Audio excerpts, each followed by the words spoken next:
Okay, good morning, everybody. Welcome, welcome to our virtual meeting this morning. Glad everybody could attend with us. Give a thumbs up if you can hear me okay, and we'll get our people to monitor here. The volume's coming through okay? Okay, excellent. Well, again, thank you for joining us today. Obviously, we have to do a virtual meeting this year, which is a new experience, but a lot of people are familiar with it now.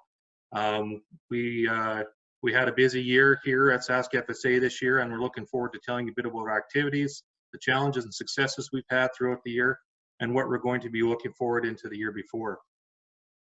If anybody isn't familiar with myself, my name is Miles Thorpe. I am currently the president of SaskFSA Farm Stewardship Association.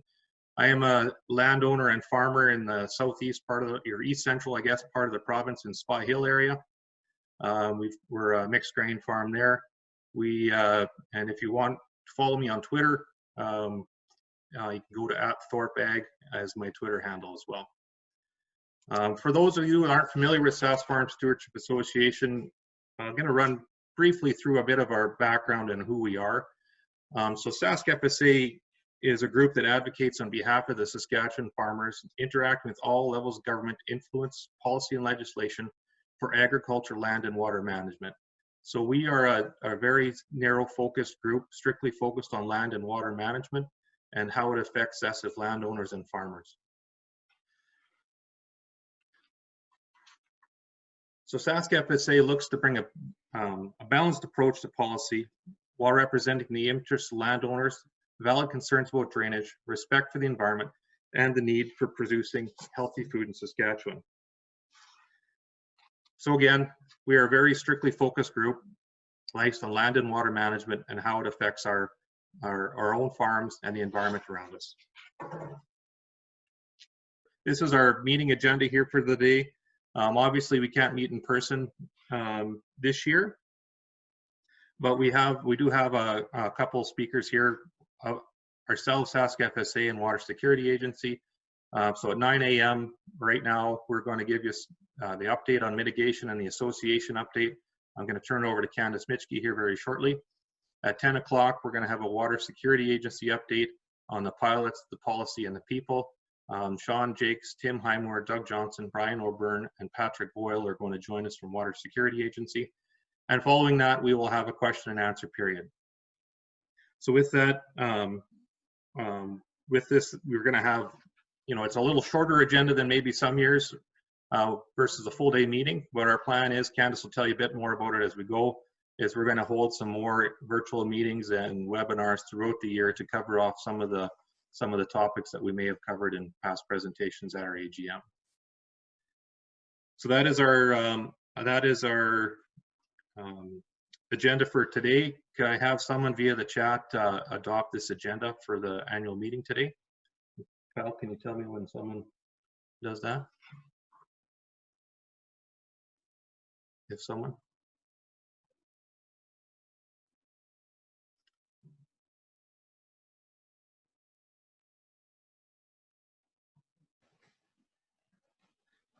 Thank you, Joe. Motion to adopt the agenda.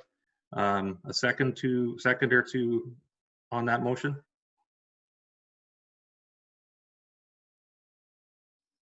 Thank you, Kevin Pop. Second that motion to adopt the agenda. Is there any opposition to this agenda for the day?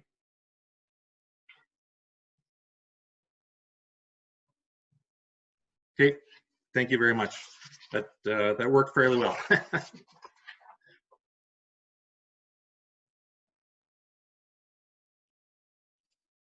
So I'd just like to do a quick board introduction here. If you can see these people's smiling faces in the video, like I said, my name is Miles Thorpe. I'm currently the president. Kyle Hagee is our vice president here. He's here on SaskFSA support. Our treasurer is Neil Rathgaber. Our executive director is Candace Mitchke. Our project support position is unfortunately vacant at the moment. Previously was Deanna Young last year. Other board directors are Tim Mitchke, Bernard Bausch, Blair Harris, Harvey Gunther, Norm Hall, and Joe Widdop. Martin Forrester was a board member up until today, I guess. Martin has resigned from the board He's been on a member for, I think, 6 years. And at this time, we'd just like to thank Martin for his contributions as a board member over the past 6 years. It's been greatly appreciated, the perspectives he's brought to the board, being farming in different jurisdictions over his lifetime. So again, if you have a chance, thank you, Martin, or have a chance to see Martin, thank him for his, thank you for his volunteering on our board. So that brings me to, obviously we just talked about board members, and we do have a couple vacancies. With Martin leaving, we do have 3 vacant positions at the moment. So just a few questions. I know a lot of people have considered being a board member in the past, so these are a few good questions to ask yourself of why it would be good to get involved in our board and join us. So if you agree that land is your most valuable asset, as it is, you know, without our land, we don't have anything. And do you feel that the government and regulatory agencies have the best interest, your best interests in mind? And do you feel more needs to be done to safeguard your ability to manage your land and water resources? And finally, do you have ideas and time to commit to joining a board that feels the same way you do? Our board is very passionate about this subject. We're never done early, I should say. We always have more things to talk than time, it seems. So it's a very passionate subject for all of our board members. I know it is to a lot of you, so we are looking for more board members. So at this time, I'd like to make the first call for nominations. If you do have a nomination or would like to nominate somebody, please do so through the chat feature again, and we will note it here.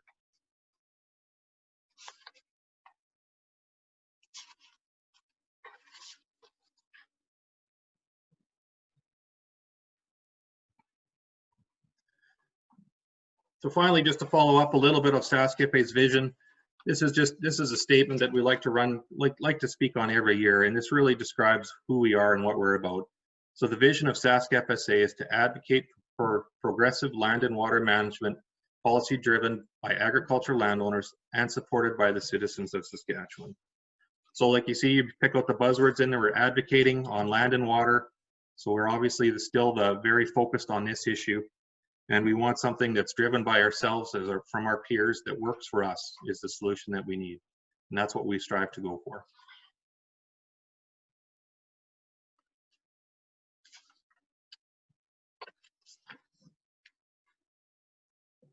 A couple more quick housekeeping items for our annual meeting portion here.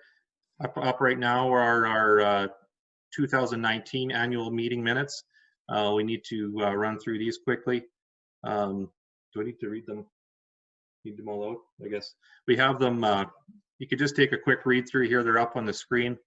I won't take the time to read out every item, but our meetings was held last year, December 12th at the Gallagher Center in Regina, from 8 o'clock to 3:30 p.m. For elections last year, we had 3 new board members come on. Harvey Gunther was nominated by Steve Donald, Norm Hall nominated by Dave Zare, and Joe Widup nominated by Tim Mitchke. And all nominations were accepted. And as a side note to that, the 3 board directors there, Harvey and Joe came on for a 2-year term, and Norm was on a 1-year. So this year, Norm is up for re-election. Just to give, the reason we did that is to not have a lot of turnover. You have to keep equal turnover from year to year on our 2-year terms for a board.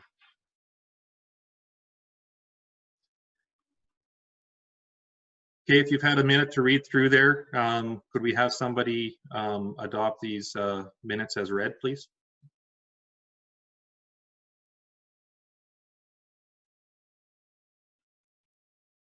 Through the chat feature.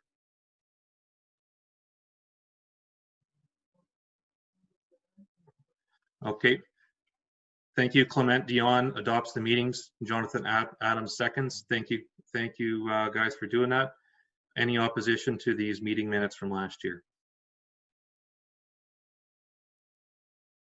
I expected some smart comments from somebody here, but it's good to see we're not doing that today. Yeah.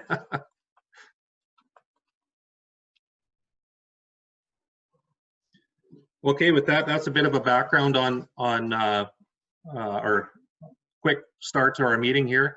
Next up, I'd like to welcome Candace Mitschke. Many of you are familiar with him or her. She is our Executive Director, and I'll turn it over to Candace.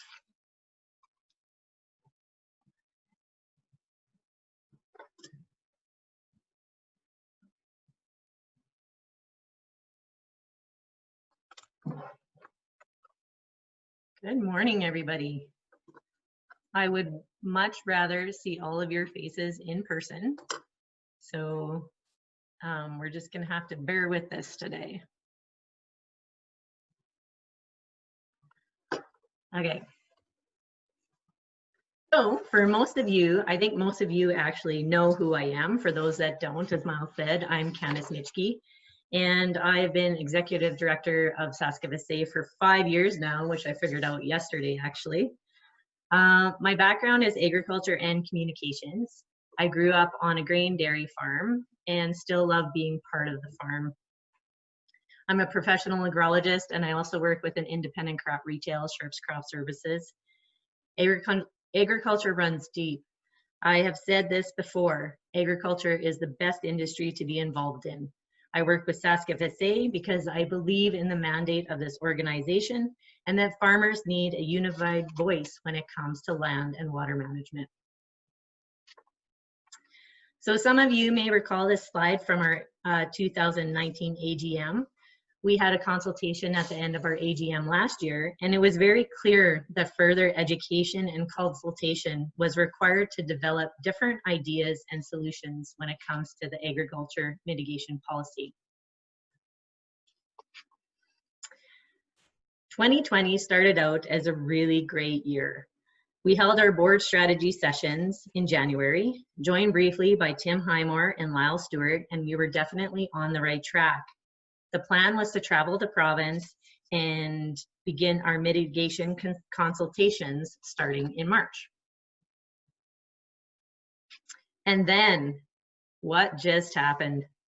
In March, the entire globe was rocked by something called COVID-19.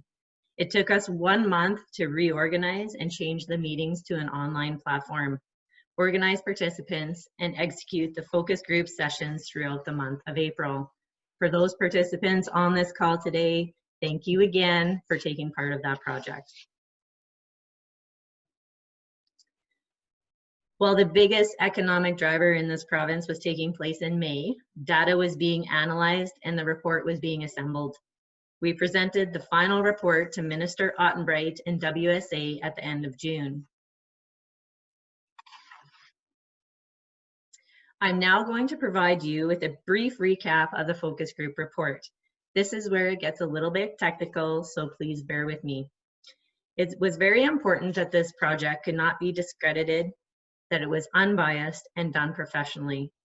Impact Group, an egg market research company out of Calgary, was retained to develop the feedback approach, facilitate each focus group session, build the report, and present findings to the SaskFSA Board of Directors. We needed to have a variety of interests having the same conversation at the same time. The participants were a mix of landowners and key stakeholders from target risk areas, representing the variety of different interests you see here: annual crop production, conventional crop production, organic, livestock, egg financial partners, egg industry associations, C&D organizations, environmental organizations, and research organizations. The blue dots on the map represent the participant locations, covering the extreme, high, and moderate risk areas throughout Saskatchewan. The objective was to briefly discuss the mitigation options presented by WSA, but more importantly, to build new solutions in support of landowner cooperation, soil health and no net loss of productive acres, respect for the environment, alignment with public policy formation, representing different interests and different geographies across Saskatchewan, and to enable landowners to apply for and obtain drainage approvals. To set the stage, we asked participants what they thought the purpose of the mitigation policy was. These were some of the comments. to determine a formal process to manage water within the agriculture sector, taking into consideration the environment, producers' needs, and industry needs. Or, I've still not grabbed the purpose, who instigated it and why. WSA options 1 to 3 were presented to the participants. They were asked to describe how they felt about each option. The words were categorized into positive, neutral, and negative responses. So as a recap, WSA option 1 was landowners can retain sloughs equal to 50% of the pre-drainage slough acres. Landowners can choose which sloughs are retained and where they are retained. Overall, the response to WSA option 1 was negative. WSA option 2, landowners can choose to exclude sloughs under 1 acre in size from the 50% retention requirement and retain upland habitat acres instead. 3 acres of upland habitat must be retained for every slough acre, and that upland habitat could already be existing. Again, the overall response was negative. WSA option 3. Landowners who believe they can achieve the required flooding, water quality, and habitat outcomes through an alternate approach can submit a proposal prepared by an appropriate consultant. This approach is important because a one-size-fits-all approach will not necessarily work for all regions of Saskatchewan. The overall response for option 3 was trending positive with a mix of all 3. Throughout all 3 WSA options, the biggest challenge was apparent that there was not enough information on what the options actually entailed. The importance rank exercise was designed to extract the importance of different factors in development of the mitigation policy. Participants were given a list of options and asked to force rank them in order of importance to their operation or business. The colors represent 3 different main categories: yellow for landowner, green for environmental, and blue for financial. This visual provides a good visual of the priority on the farm. It's not just financial, but more importantly, it is the ability to manage land, soil health, and flood control. This is an important question that needs to be answered. What is the definition of habitat? The overall message of this exercise to many of the participants, habitat is not defined as just water, but would include constructed wetlands, uplands, perennial crops and forages, with a consideration for beneficial management practices and temporary holdback areas.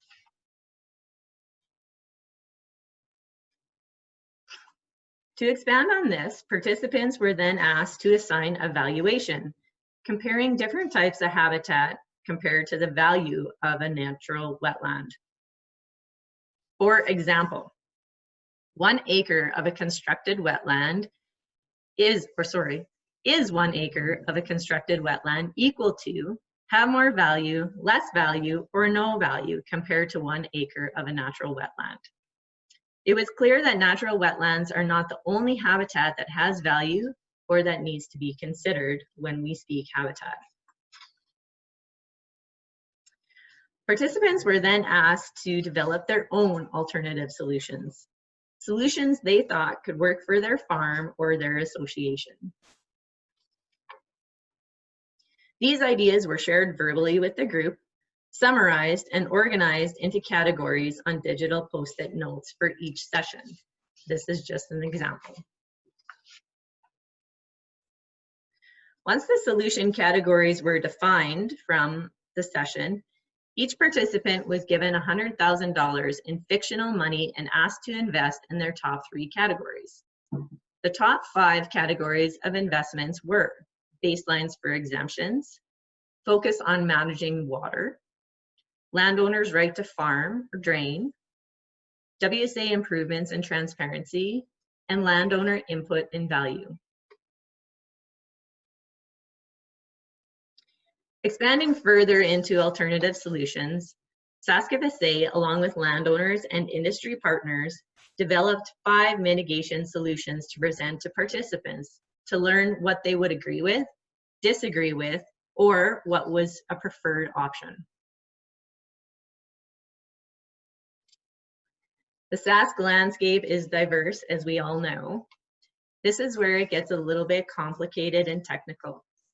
The focus group report is available at SaskFSA.ca under the download section. I will skim through the new solutions to provide you an idea of what was discussed and evaluated. Solution 1 presented applied to new drainage only, required a 5% habitat mitigation per quarter on a farm basis, and applied to both wetland and upland habitat. Solution 2 applied to new drainage only. Habitat percentage was determined depending on the different regions of the province. On a per quarter basis again, per farm basis, and applied to wetlands only. Solution 3 applied to new and existing drainage. Mitigation was set at 25% of historical volumetric storage on a network basis and applied to wetlands only. Solution 4 was presented as an extreme with a 0% mitigation standard and a BMP or beneficial management practice focus. This one dictated a 0% habitat or mitigation required unless there was a defined risk. On a regional basis, monitored at a local level, flow control standards are required and applied to wetlands only. And just a note that all of our SaskFSA solutions presented included proper flow and responsible drainage. Solution 5 was based on wetland classifications and exemptions less than 5 acres. Some of you know the wetland classifications range basically from class 1 to class 5. Class 1 is considered basically a puddle. Class 2 would dry up within a couple weeks. Class 3 is still a temporary wetland, potentially dry by the end of June. And class 4 and 5s are your more permanent wetlands. So this solution was based on exemptions less than 5 acres in size on a regional basis and applied to wetland habitat only.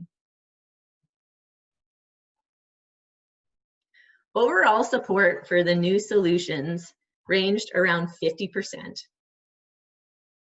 It was clear that there was no clear winner.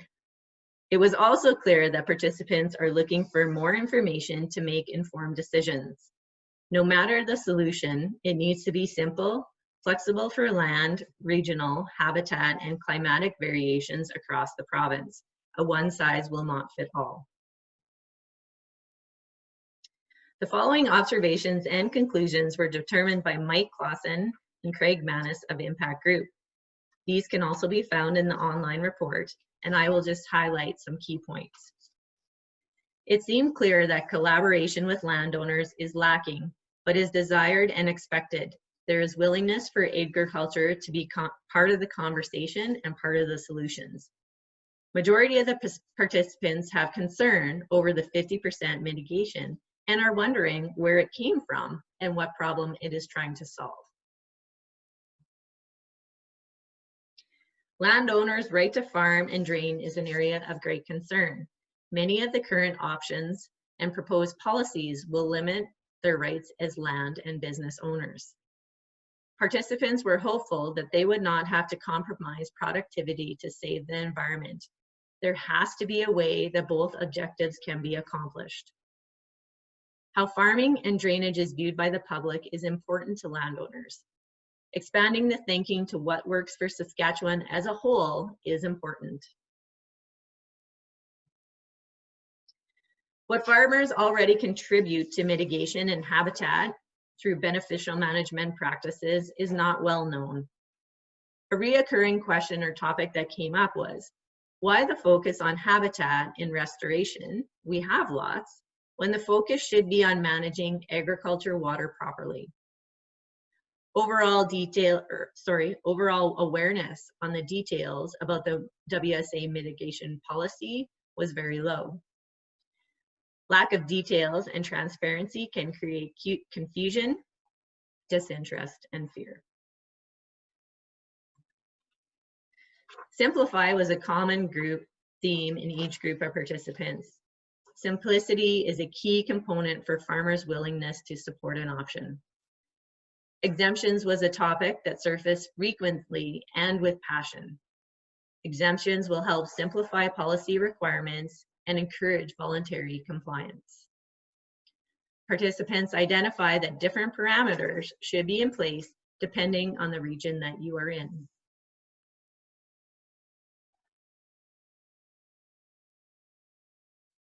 A policy based on a whole farm approach seems preferred instead of a per quarter basis or by network.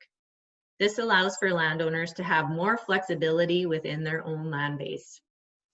In multiple sessions, there was a request for better representation within WSA to have agriculture professionals at the table within WSA.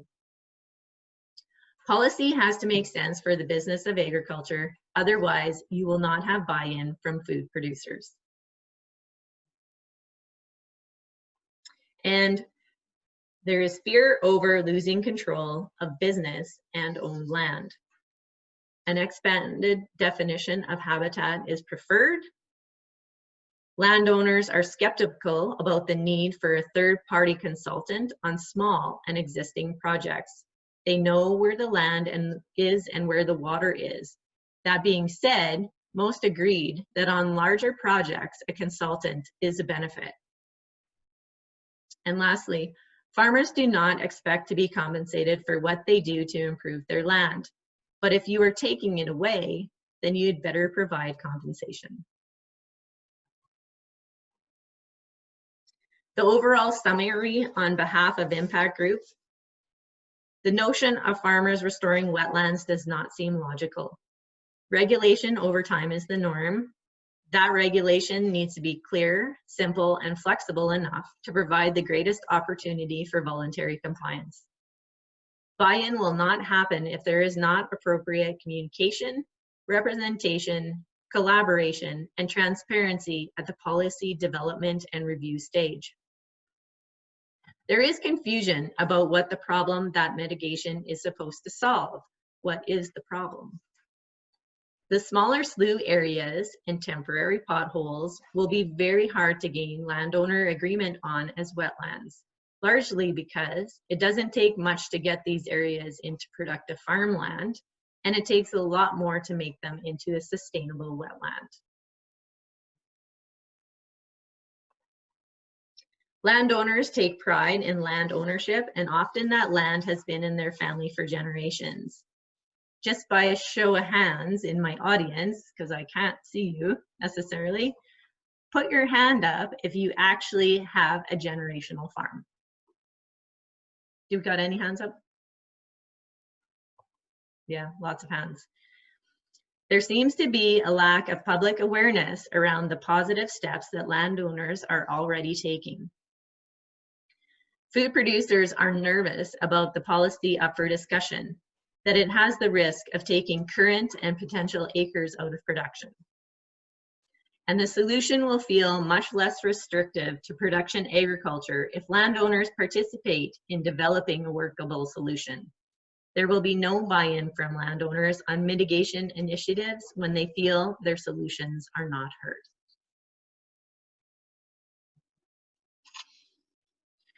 There were recurring themes throughout every single focus group session. Some of the repeatables were why 50%, that producers or key stakeholders are uninformed, they're not uneducated. Exemptions are critical. A common discussion of a pothole versus a wetland and the value of them. No historical restoration. Stable wetlands and ecosystems are important. Landowner input and value. Simplify, flexibility, collaboration. Focus on water management, flow, and drainage registrations. Landowner buy-in and economics are important. In addition, there is no clear solution to the report. Phase 1. and that is to be expected. At this point, there are too many unknowns. Agriculture is an essential business in this province and country. What is good for the environment does not equal only having wetlands on the landscape.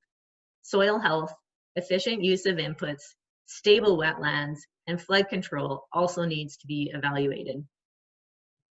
There is a need for clear guidelines and flexibility. Let farmers develop and submit proposals. Just to briefly recap on the wins associated with the focus group report. They include the following.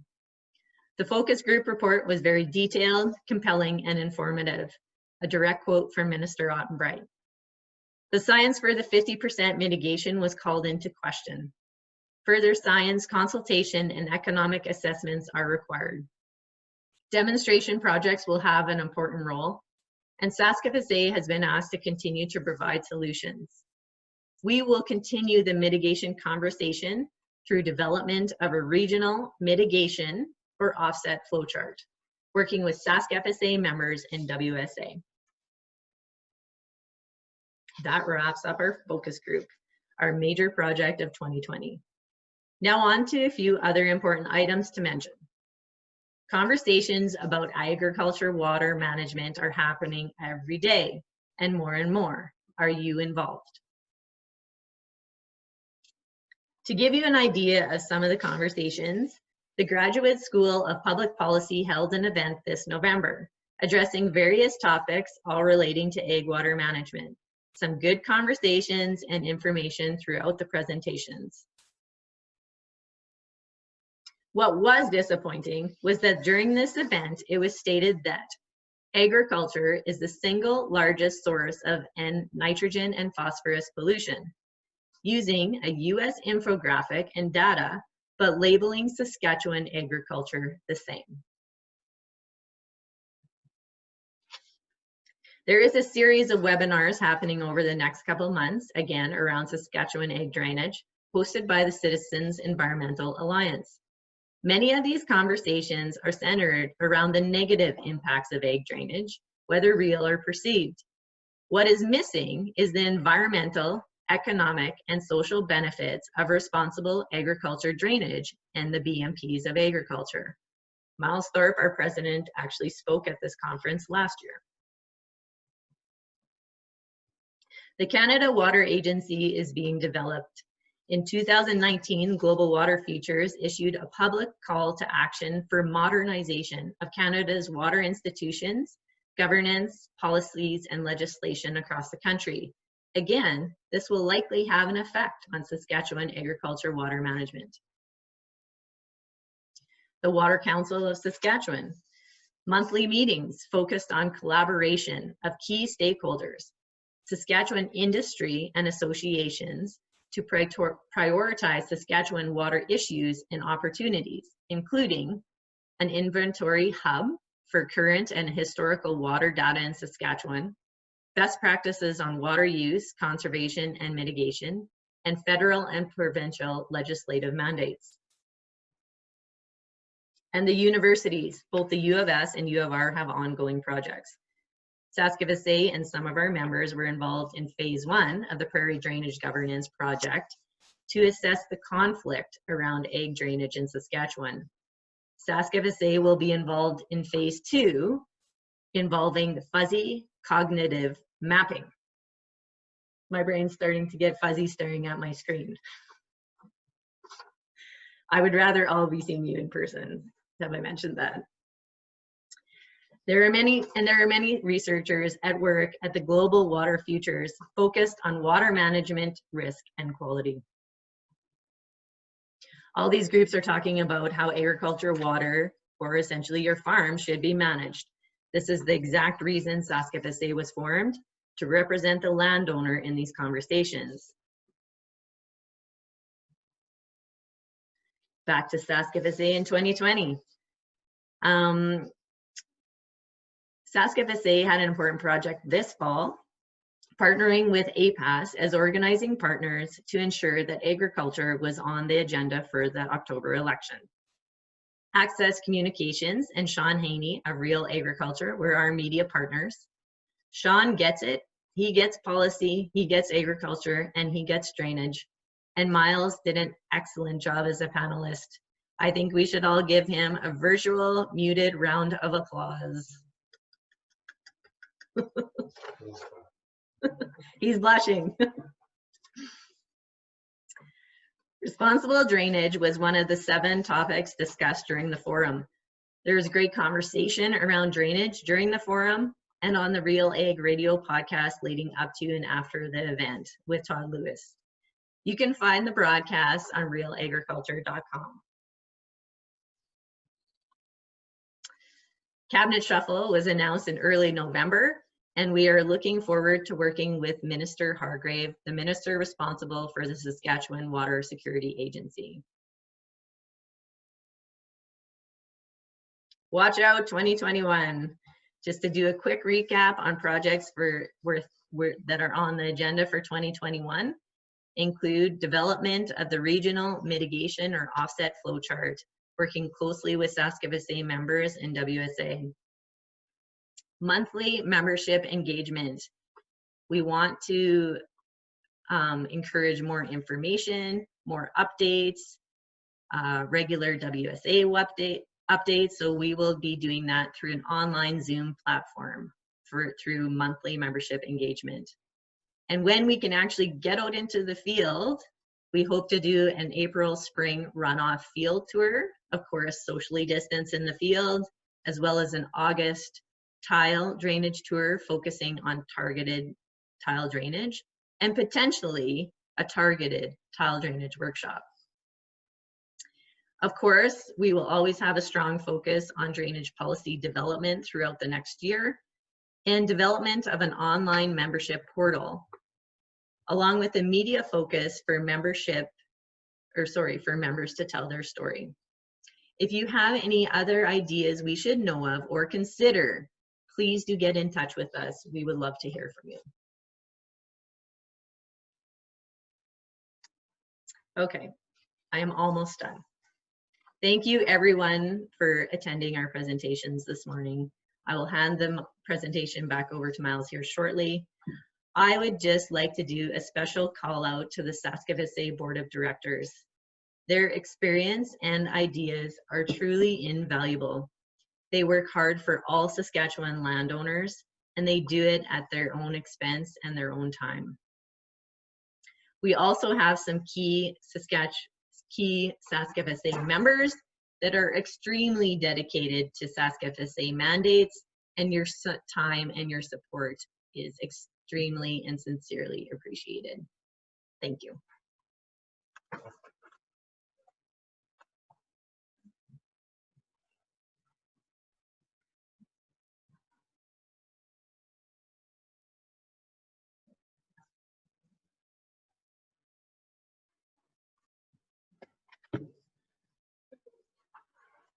Okay, thank you, Candace. We're running right on time here. We do have a couple questions that came in through the chat feature. One from Clement. He was asking about please explaining the baseline for exemptions in the focus group report. And what I believe that would be is when we're talking baseline for exemptions, that would be what factor would be used to establish what is included and what isn't. So, you know, coming up with a class size, acre size, depth, whatever, any of those kind of factors, that's what that would refer to, right? And more of a comment here from Dwight. He says of the 58,000 or 58 million acres sorry, I'll start again. Of the 58 million acres farmers own or lease, 21 million acres are not used for crop production, grazed or baled. Why is that not recognized? And that's a very good point that what we often overlooked is how much habitat and non-crop production land is out there. I know it ends up being a lot of acres out there that are already in habitat that aren't looking to be for farmland.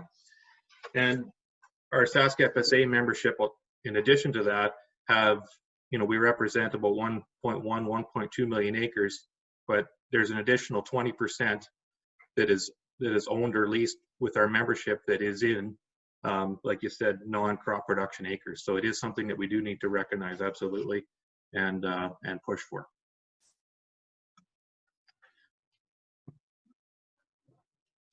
Okay, well, we're almost to 10 o'clock here. I'm just going to run through a few more AGM things here before we take a quick break and get water security queued up. They're going to come on right at 10 o'clock. So I think we'll have time to run through the treasurer's report. So I'm sure everyone's excited about this. I used to be a banker in the ag lending industry, so numbers always are exciting to me. So here we go. Quick rundown on our financials from last year. We can provide a full report to you if you want via email. Here is the copy of the financial statements that was prepared by Small Town Financial Services. A couple of the highlights. Revenue from the membership is consistent from 2019 to 2020, and that comes from our 10 cents per acre voluntary membership fee. Registration fees did decrease year over year, and that registration fees would be from, you know, the meetings we held in person, non-members paying registration fees and things like that for informational meetings. Obviously, with the circumstances we're in with the health regions, we couldn't have those, so that's why that went down. As far as expenses, we see a similar shift due to the COVID situation, lower in-person conventions, and a switch to online professional fees. And this is largely to do our focus group report that Candace covered here previously. So total revenues for the year equal $129,500, expenses of $103,353, which brings us to a surplus of $26,000 for the year.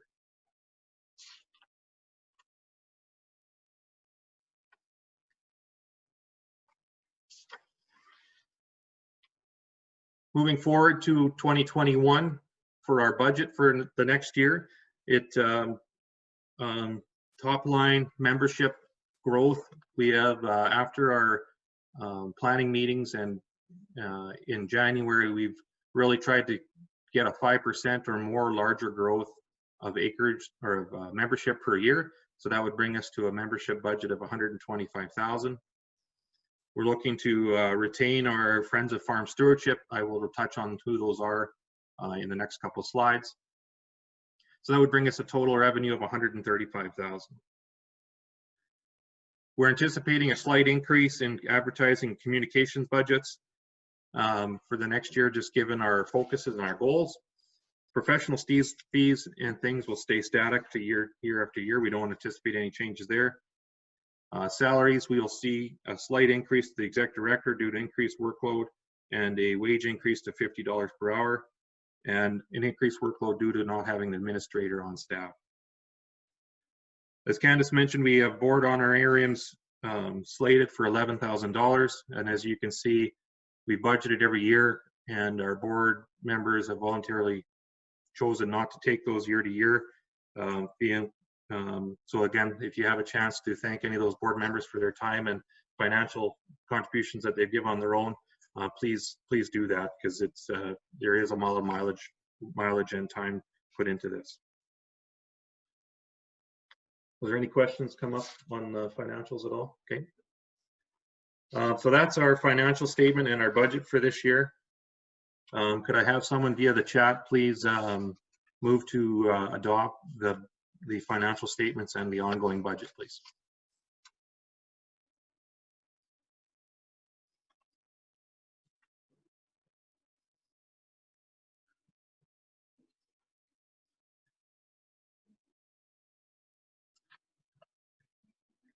Okay, thank you. Christian Hebert adopted the financial statements and budget. Seconder, please.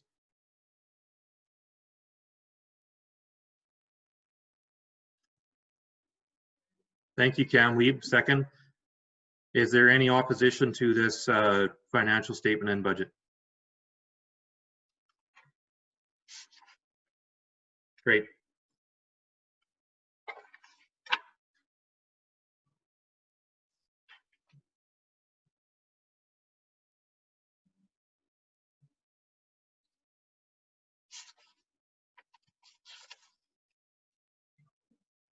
So obviously, you see our biggest revenue, or our sole revenue, is from our own membership, from our members, from you people on the call, and we thank you for that.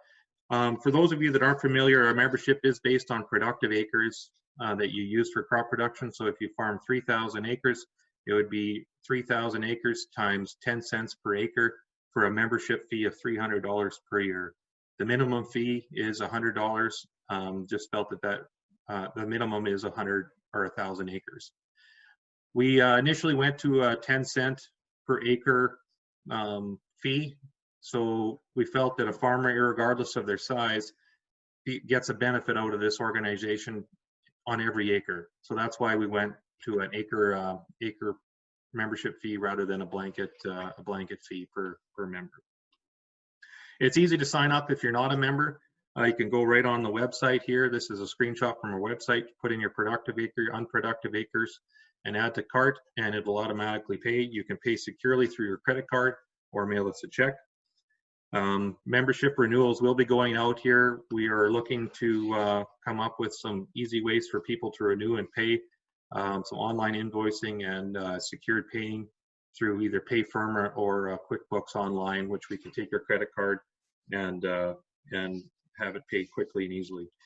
For those of you that are worried, when you enter your card numbers in, they are not stored. We don't see the credit card numbers, so everything is done with a third party and is secure. So there's no chance of fraud.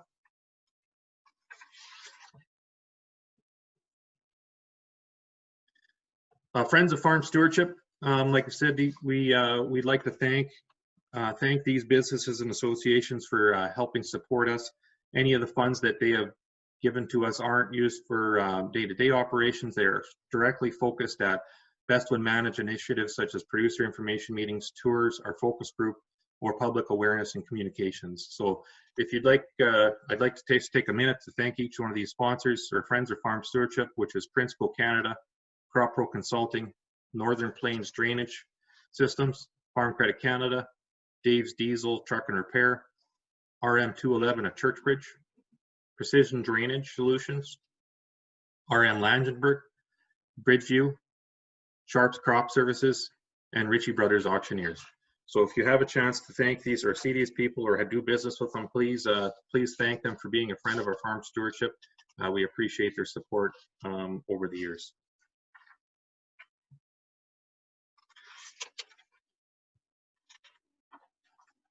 So we are at a couple minutes to 10 here. What we'll do now, I think, is to take a quick 5-minute break, and we're going to get Water Security's presentation queued up here, and we will start promptly at, I show 9:57. At 10:02, we'll start up again with the Water Security presentation and continue on with the meeting.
All right, everyone, I think we're pretty well ready to go. We'll get going here in about 1 minute. So just a 1 minute warning. Sounds like I'm talking to my 2-year-old, but 1 minute, we'll get going here.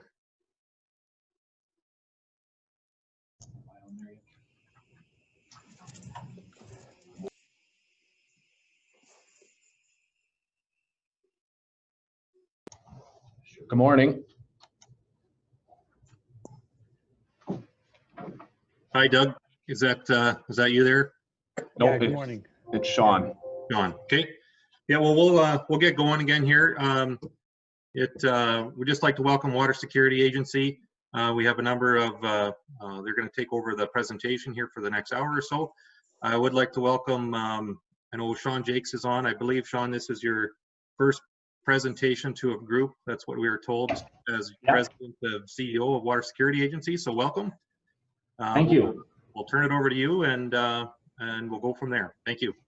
Sure. Thank you very much, and good morning and welcome everybody. And you're right. Today is one of the first times that I've made public remarks since becoming the interim president and CEO of the Water Security Agency. But before I begin, I would like to bring some greetings on behalf of Minister Hargrave.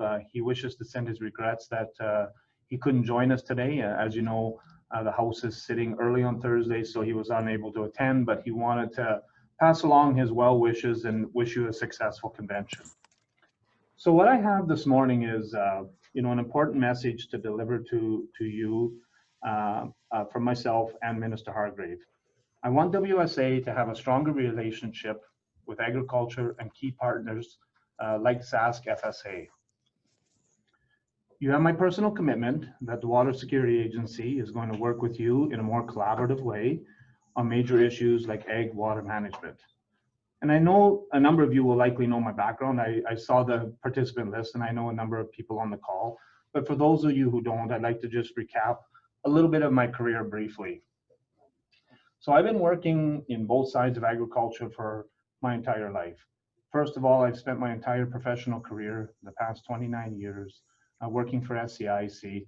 And I started my career at SCIC as a part-time adjuster in '92 and worked through the organization and spent the last 9 years as the president and CEO of the corporation. And at the same time, and I still own and operate a small mixed farm in the Endeavour area. So because of those dual roles, I think I've understood the issues that farmers have had with crop insurance over time, what did and didn't work in both terms of, the programs and the policies that we had, as well as how we delivered the service to our producers. And together with the leadership of our current government, at SCIC, we've worked to make coverage both as comprehensive and affordable as possible. And I would say that we've had a good record of improving our customer satisfaction at crop insurance. And the way we got there is through dialogue, listening to, our stakeholders, our producers, and building those relationships, because that's very important to me. And what I want to do as my role as the CEO of WSA is establish the same thing between organizations like SaskFSA and WSA. It's no secret that there have been some disagreements between farmers and the Water Security Agency. And what I would say is some of that tension is natural. Producers are rightfully trying to maximize their productive lands in a sustainable way. And then us as a regulatory agency is attempting to manage the interests of all our stakeholders when it comes to water management. But however, until we do better at setting the right tone, as well as listening and understanding, the unique challenges farmers are facing, we really can't do our jobs in the right way. A regulator can still regulate, but in my view, it must also be a reasonable facilitator, not an unreasonable roadblock. And I know former Minister Lyle Stewart and Tim Highmore from WSA have been out talking to several of you about this new approach. And so we are going to work hard on a more user-friendly drainage approval system. And we have heard the time to get projects approved is too lengthy. So we also need a new approach towards wetlands retention. WSA has been in consultation with many stakeholders, including SaskFSA, on a wetland retention policy. And it has become clear through these consultations that we were not arriving at a workable solution for our farmers. And to be fair, that's why we consulted, to get that perspective from our producers. In the end, we didn't have a pathway to demonstrate to anyone that the wetlands retention policy was feasible or workable. Rather than charge ahead, WSA rightfully decided to invest $1 million to work with 10 stakeholder organizations on nearly a dozen different agriculture demonstration projects to learn more. Some of these demonstration projects will test how farmers and ranchers can irrigate with water drained from agriculture fields. Other projects will retain wetlands to reduce the downstream impacts of flooding on infrastructure, water quality, and habitat. And others will look at applying fertilizer in different ways to minimize nutrient runoff. Through this, we can use science to learn what works and what doesn't to better inform a future wetland mitigation policy. And maybe there's a future project that we can work together with FSA on. And I would welcome that discussion with your executive if you guys are interested. You know, I know we can have a better and more informed two-way dialogue with groups like SaskFSA on what's best way to go forward. And that's what collaboration looks like to me. And that is something that I'm big on. And it's something that, you know, I pride myself in what we did and what I led at SCIC is having collaboration and good dialogue with our stakeholders. And that's what I want here at WSA. And for example, we have started that. I know I'm aware of some of the work that Brian and his team have been working with you on recently, and we're going to be doing a lot more of that type of work. In closing, I ask for your patience as we listen and define this new relationship with you. I again want to reiterate how important agriculture and groups like yours are to our economy, to livelihood, and to our environment. And through a renewed relationship, we can find ways to make agriculture and our province business even stronger. And I know today we have a number of officials from WSA that will be presenting. I hope you have a great and productive dialogue at this conference. And thank you very much for allowing me to join, and all the best for a happy and safe holiday season. Thank you. Great, thank you, Sean. Great to hear from you today, and we look forward to working with you here in the future. We'll turn it over here, I believe, to Doug Johnson is going to start sharing his screen here now. So I'll turn it over to you, Doug, and you can share the screen and introduce who's going to be speaking. Yes, thanks very much, Miles. We are going to, as we see, you can see there's five bullets or people speaking in this thing. Actually have missed out one here.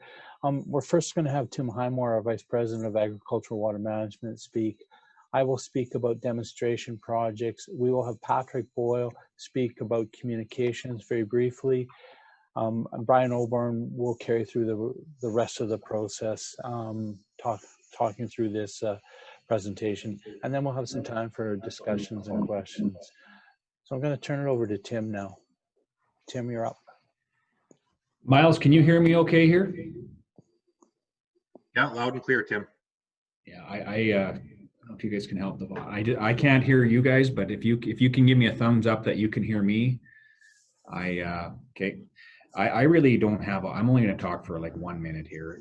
Sean said a lot of what I was going to say, but I want to say this to FSA, and that is I want to say we, like Sean said, we consulted on a wetland mitigation strategy. We met with, I think, 45 different organizations: agriculture, environment, government, municipal, all of them.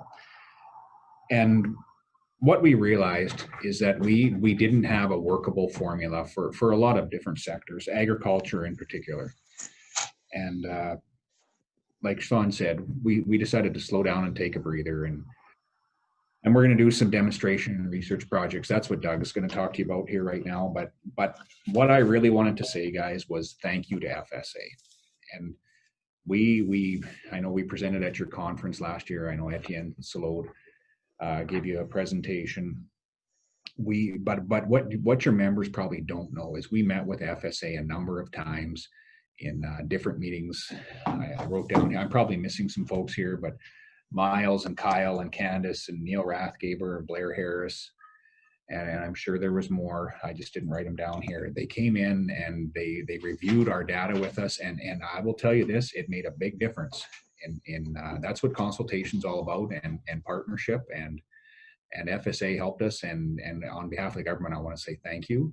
And as Sean said, I think there's lots of good things we can do going forward here as well. So kudos to FSA. Doug, I'm gonna turn it over to you now to talk about our research and demonstration projects. Thanks, Tim. As people will understand, we listened to people in the consultation process, and we took a step back. At the end of last year and the beginning of this year, we started into something called demonstration projects. We wanted to learn some of the things that people were telling us we didn't understand or that we needed more information on.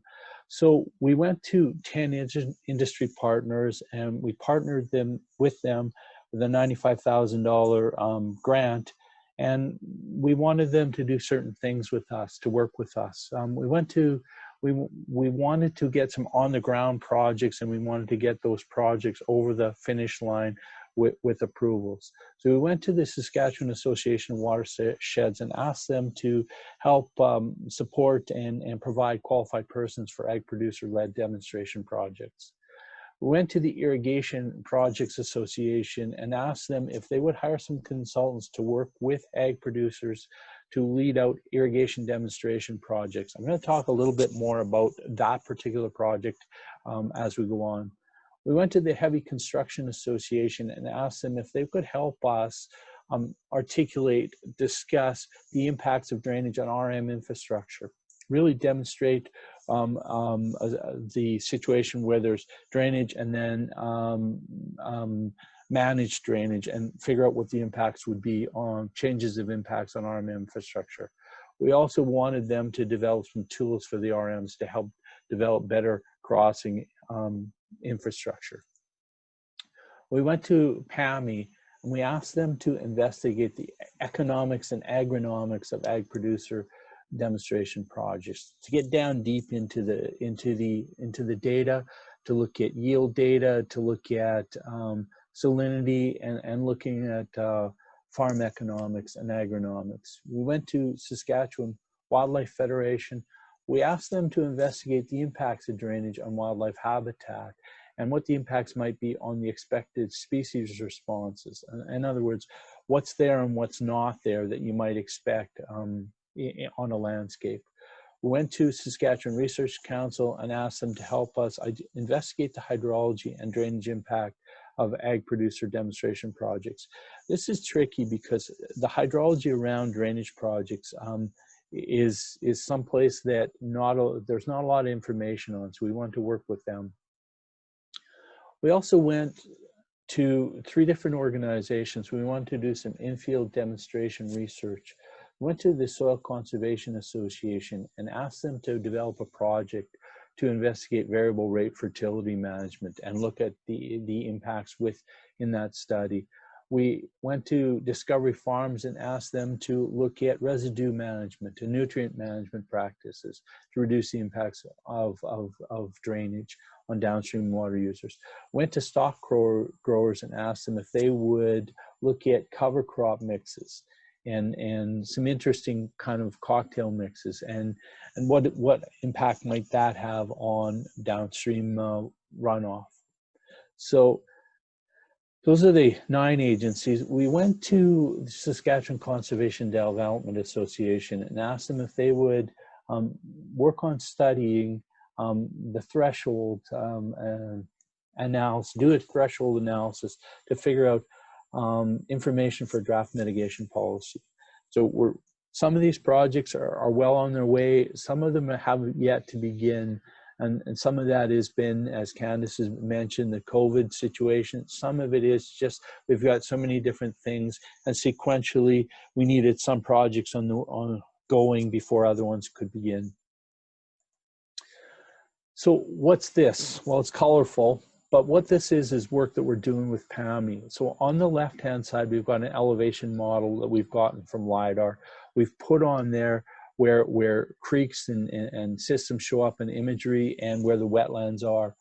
On the right-hand side is yield data coming off combines, and the green is the highest production, the yellow is a medium kind of range, and the red is where there's lower production. But they're digging down deep into combine yield data and relating it back to the impacts on drainage. So we'll get an economic analysis, but the other thing we'll get out of this is field passes and some of the agronomics information. PAMI's well qualified to do this kind of work, and we're excited to be working with them. Next slide up is what's going on at Discovery Farms. So when we asked the 3 different agencies, the Soil Conservation Association and the stock growers, to do research, Discovery Farms Ag in Motion went to them and said, why don't we do research on our site so everybody can see this when they come to Ag in Motion. So in the middle of their section of land, we developed drainage basins with outlets. We had somebody come in, Jeff Penner, come in with his V-wing and develop outlets for each of one of those basins, those 8 basins that are on there. The purple and red, or sorry, the purple is the highest areas in the basin, brown, and then blue, and blue is generally going to the outlet. So the outlets got developed, and what we're going to do then is we're going to put little dams at the outlets, and we're going to put flumes up, just like in the picture, and we're going to measure the runoff from that basin and the runoff and also the water quality. So we're going to get a real good feel for what's coming off of those basins. They're not very big. They're 1.7 to 9.3 acres, but people will be able to see them if they go to Ag in Motion, presuming it's going to happen this year on site, and they'll be able to see what we're doing there. Okay, what are we doing around irrigation? So in our mitigation projects, we want to answer a question: could irrigation be part of drainage? And if wetlands are drained and there is increased runoff downstream, could that runoff be used in irrigation? And when you use it in irrigation, what that means is it's not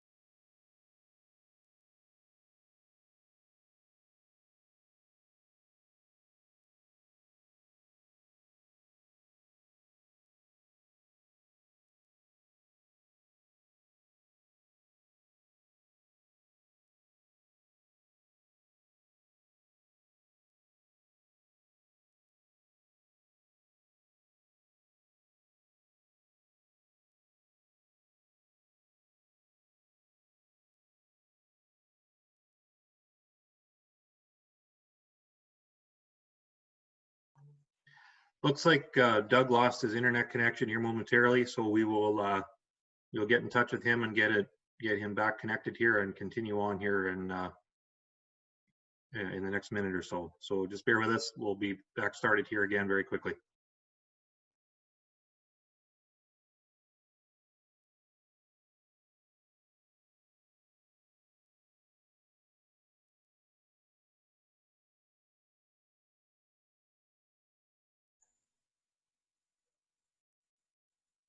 Hello. Hello, Doug. Yeah, the wonders of the connection we've got. I'll jump back into this thing if that's okay. Yeah, you bet. We'll just make you a co-host here again, and then you can share your screen.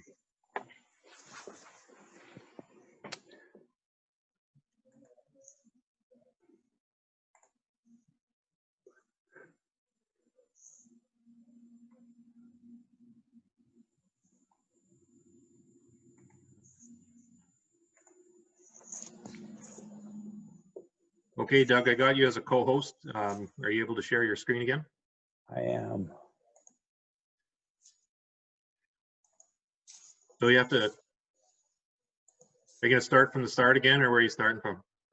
I'm gonna jump in here right now from irrigation. Perfect. Yeah. So Yeah, we gotta have Sean start all over again, right? sounds good. Okay, so around irrigation, we need to be able to answer the question, can irrigation be used to help in mitigation for drainage? Can it be used to reduce downstream flows?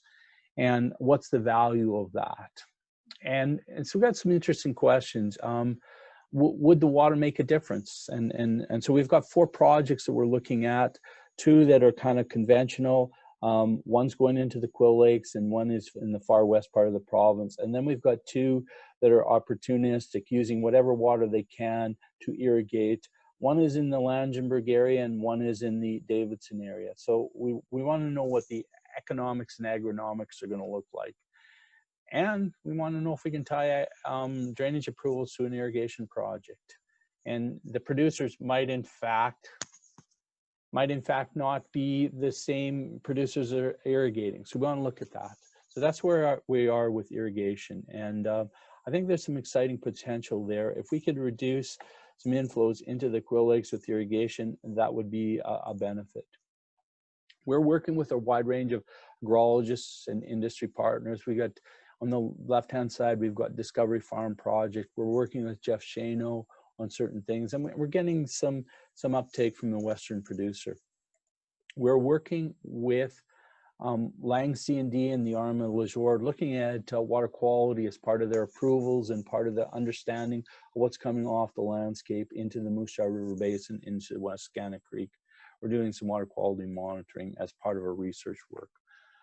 What do we still need to do? Well, we're completing the new QP training course, working with the Saskatchewan Institute of Agrologists, PEGS, and Southeast Regional College. It's going to be an exciting and different QP course. We expect to have it online in operation sometime early in the new year. We're completing some mitigation research and demonstration projects. We're going to continue to collaborate with producers, researchers, and stakeholders, and continue developing relationships with others in the ag industry, agronomists, industry leaders, other specialists. We have to continue to explore different ways to work with wetlands and innovative means. And we really want to move ahead so that ensuring Saskatchewan's in the leading edge of agricultural water management. So what can SaskFSA do to help? Well, Sean and Tim outlined it. We want to continue to work together in a collaborative way. We want to work with producers to address the key political, economic, and impact questions. We're working with C&Ds and watershed associations and continue to work with SCDA. I notice Wendell's on the phone call here. We want to explore additional demonstration projects in key locations and have SaskFSA help with that, and also work with us and agriculture to help communicate the results of both the research we're doing and the demonstration projects. I want to turn this over to Patrick Boyle now. He's our SEC Director of Communications. Patrick, are you online? Yeah, I'm here, Doug. I don't know if you can hear me. Yep, good. Yeah, I guess just a real quick comments here and building on, I mean, Tim and Sean covered a lot of it, but some of the things we're kind of looking at here is you'll start to see WSA is moving towards, you know, a different tone and change, and really want to work with SaskFSA and all of your members. And, you know, we've already discussed with Candace. I think you'll see a lot more joint events, webinars, things where we can sit down and go through things together on a regular basis. So just to look out for that stuff. And then also anything that you do see that, you know, you want to raise as something that we need to cover, to communicate, to clarify things, please let us know, because we're happy to do that and kind of moving in a bit of a different direction, and want to make sure we capture those opportunities to do that and support producers and your organization as we go forward. So just look at that way. And the one thing I'll mention too is working on, you know, we're working on some stuff where we want to really condense down a lot of this information on ag water, so it's you know, it's consumable to the average person could go on and find what they need to do and understand it. And I myself struggle at times reading a lot of this stuff. So I think we want to make it really easy, quick, and simple.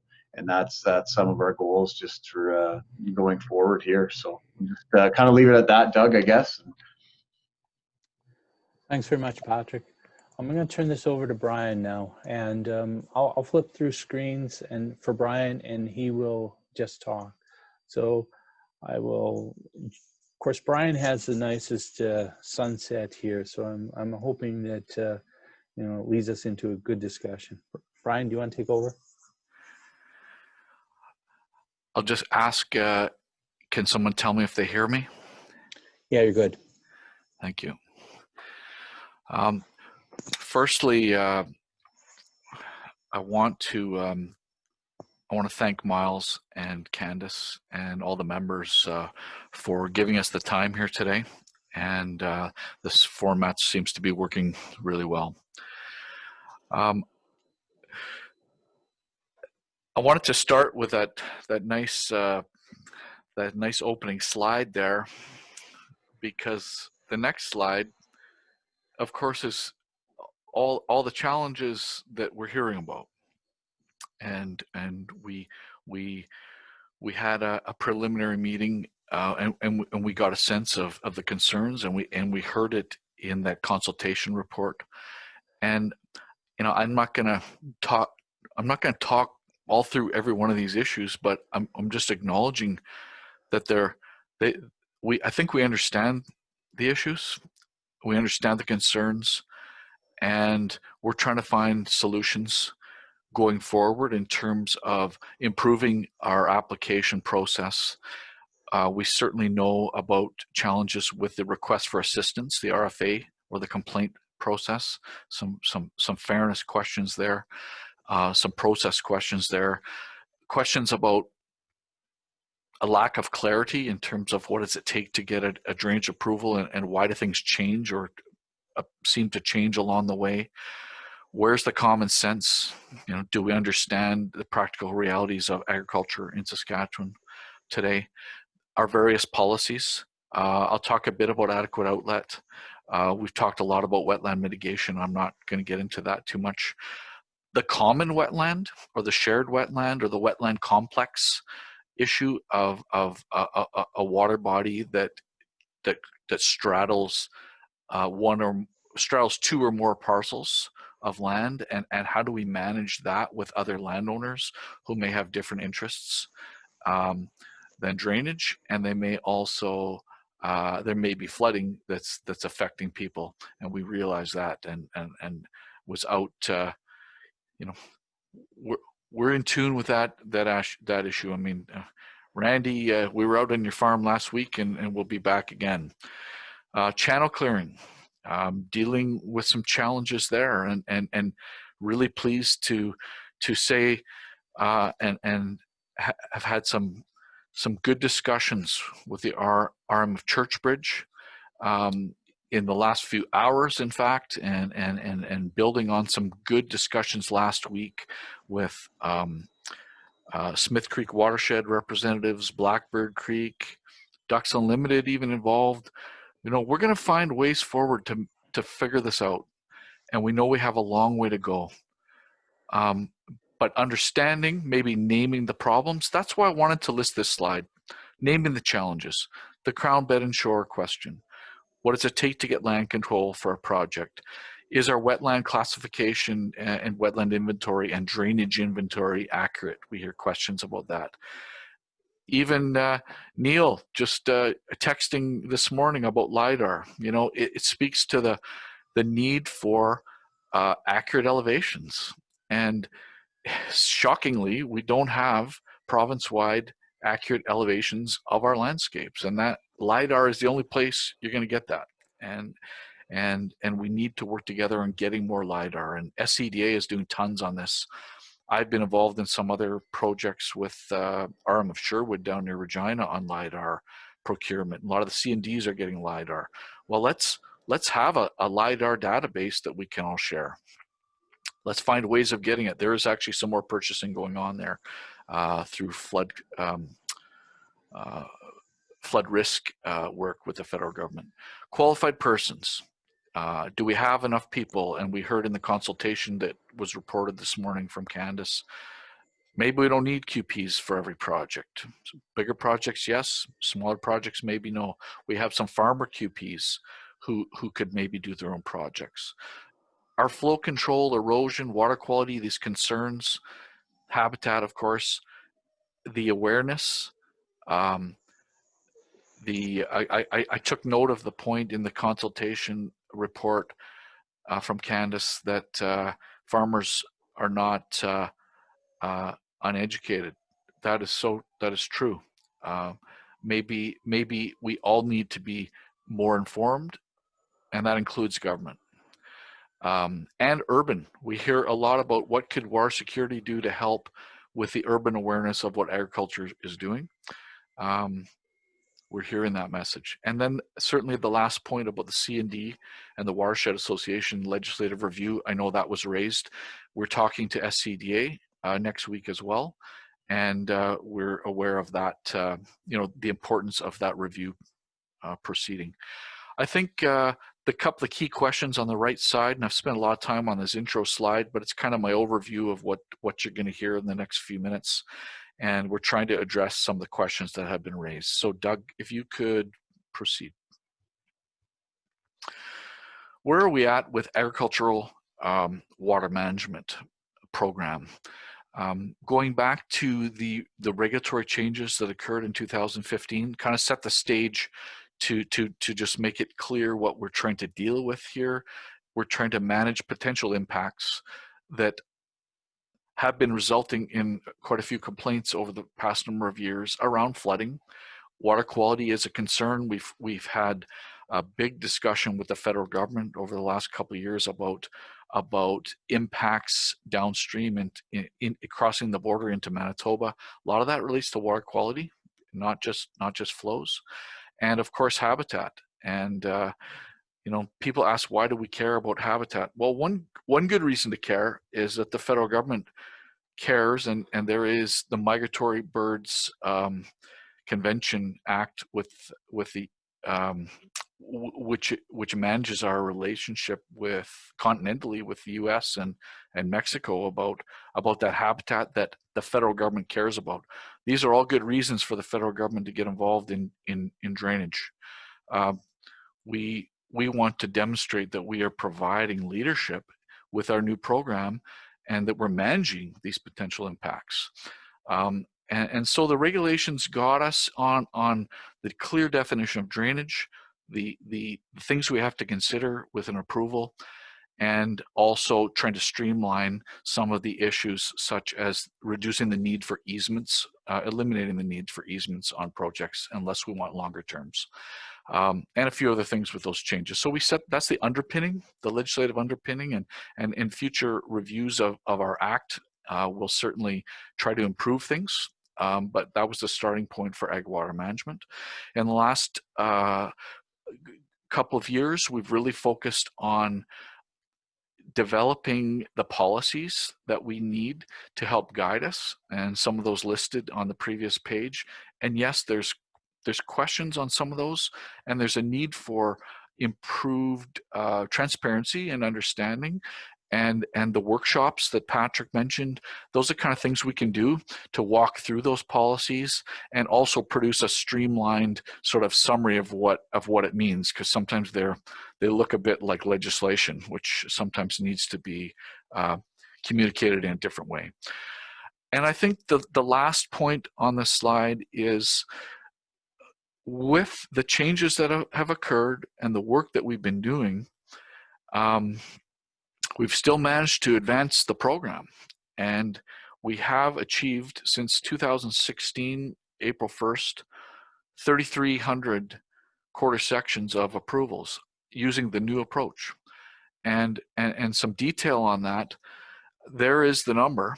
That averages over the past 4 years, pushing 1,000 quarters a year, 837.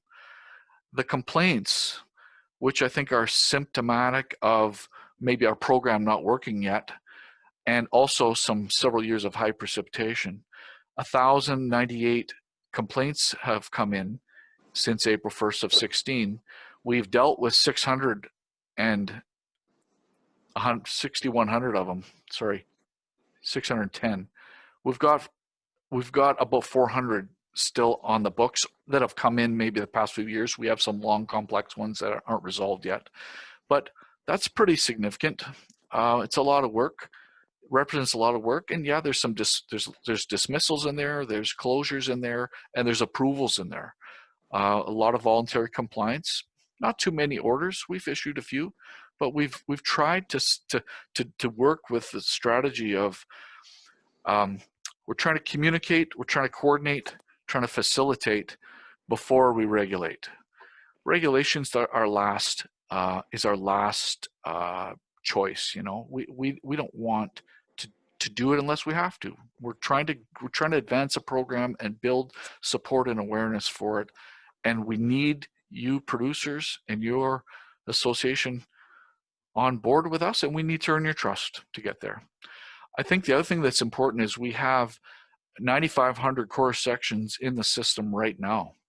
So a lot coming, a lot in the pipeline, and they're starting to show up. We've done just 100 in the last couple of weeks. So there's more coming, and so to date, you know, we're at 12,000 have been achieved. So are either approved or in process is what the point of that last almost 13,000 quarters. So 10,000 coming, 3,300 done. Okay. So next, where's the details? Just the next slide, Doug. Yeah. This is our data from April 1st of 16 to the present. And if you look at what I want to do is point to the left side. So on the left column, you see regions. Those are the regional offices of water security. Northwest is North Battleford, northeast is Nipawin, east central is Yorkton, southeast is Weyburn, southwest is Swift Current. Okay, so there's the number of approvals to operate in the second column. This is going from 1981 to March 31st of 16. Okay, I just want to compare where we've come from to where we are now. So since from 81 to 16, we got a total of 730 approvals to operate, that is approved drainage projects, 1,900 quarter sections. Okay, so how many years is that? 81, 91, 2001, 25 years? Or is it more than that? 35 years. 2,000 quarters, not that great. April 1st of 16 to March 31st of 20, to this fiscal year, these are our fiscal years provincially, 500 ATOs, less ATOs, but 3,300 quarter sections in 4 years. What's going on? What's going on is network projects. And we think it's pretty significant. So we're at 5,200 quarter sections overall. Yeah, we've got 150,000 to go. We've got a long way to go, but it's a start and we're having progress. So the point is, you know, from 81 to 16, we did 2,000. From 16 to 20, we did 3,300. That's 14 times the increase in average production per year. So talking production, my production, I'm not that different from you. I'm trying to grow drainage approvals. My production rate is increasing. Yes, I have some more inputs that have come on and they're coming along, and I'll talk a bit about that. And we've made some changes to our system, to our operation, and I'll talk a bit about that. So, you know, that to me is a good news story. Okay, it's not a perfect story because we've got a long way to go. We know there's still complaints. We know there's frustrations. We know there's things we have to do. So we have a long way to go, but I just wanted to point out how far we feel we've come, and we can do better, and we will do better, and we're working together with you on it. I think what I just want to spend a couple slides here. I'm not going to go through the whole drainage process, but I just want to highlight 3 slides here where we say, what does it take to get a drainage approval? Well, we have, according to our act, managers have to consider land control, which is the property of others, impacts like water quality, habitat, flooding. Property of others is flooding.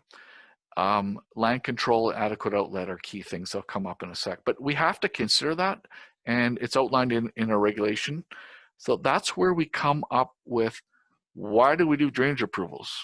Well, we have a law that says we have to get drainage approved, and we're trying to find ways and means to make it happen in a practical, common sense way. Next slide, Doug. The answer the approach, the product we're selling, I guess, is networks. That means the idea that one landowner can get a drainage approval by themselves is almost a flawed vision. It's how we've operated for 50 years. We thought it was a lot easier. It's not. You need your land, you need your neighbors involved. We used to require those neighbors to sign easements. We eliminated that in 2015. What we've realized is you've got to work with all the landowners whose land and the water that drains off it are connected to each other to the point of adequate outlet. So what it is a watershed. It's a catchment, it's a watershed, it's a basin, whatever term you want to use. And the quarter sections, or the pieces or parts of a quarter that make up a drainage project. So one landowner at the top and one in the middle and one at the bottom. And maybe there's, well, what's our greatest one? I think so far is 65 landowners in the Vipond Creek network. 118 quarters, 65 landowners. Lots of complexity. Talk about herding cats. We know what that means. We're trying to herd the cat's water now. Okay, how do we manage that together?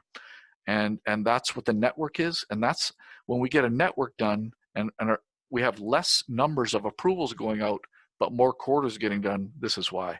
And the idea of the network is, if you look from the top, which is the left side of this slide, to the bottom, which is the right side of the slide, the basic concept of a network is, let's manage the water so the culverts at the top are smaller than the culverts at the bottom that should be larger. They're coordinated.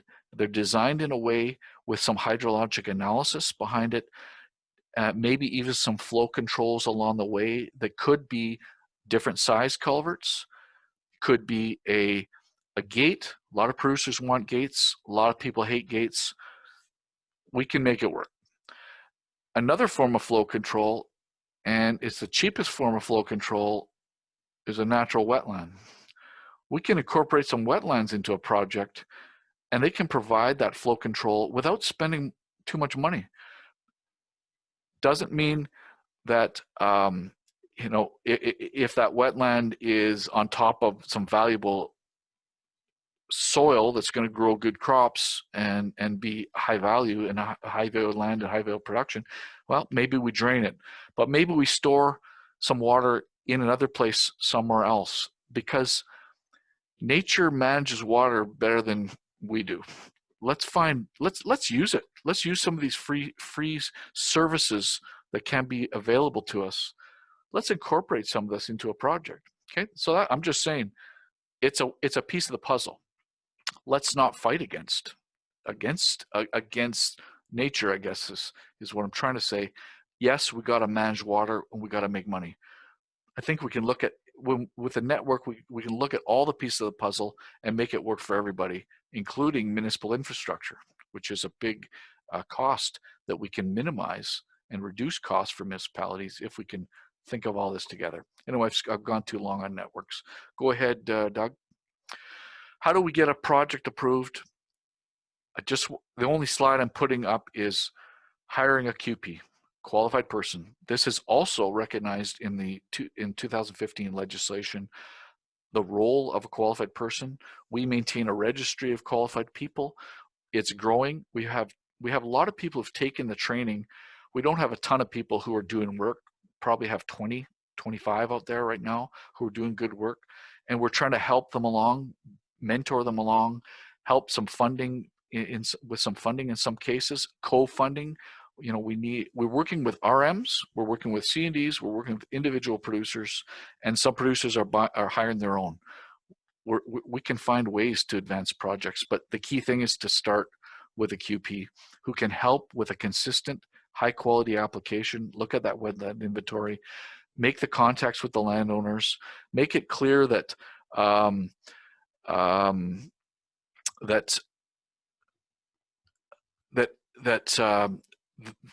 what is the work that the producer maybe has on the land or that they want to have in the future.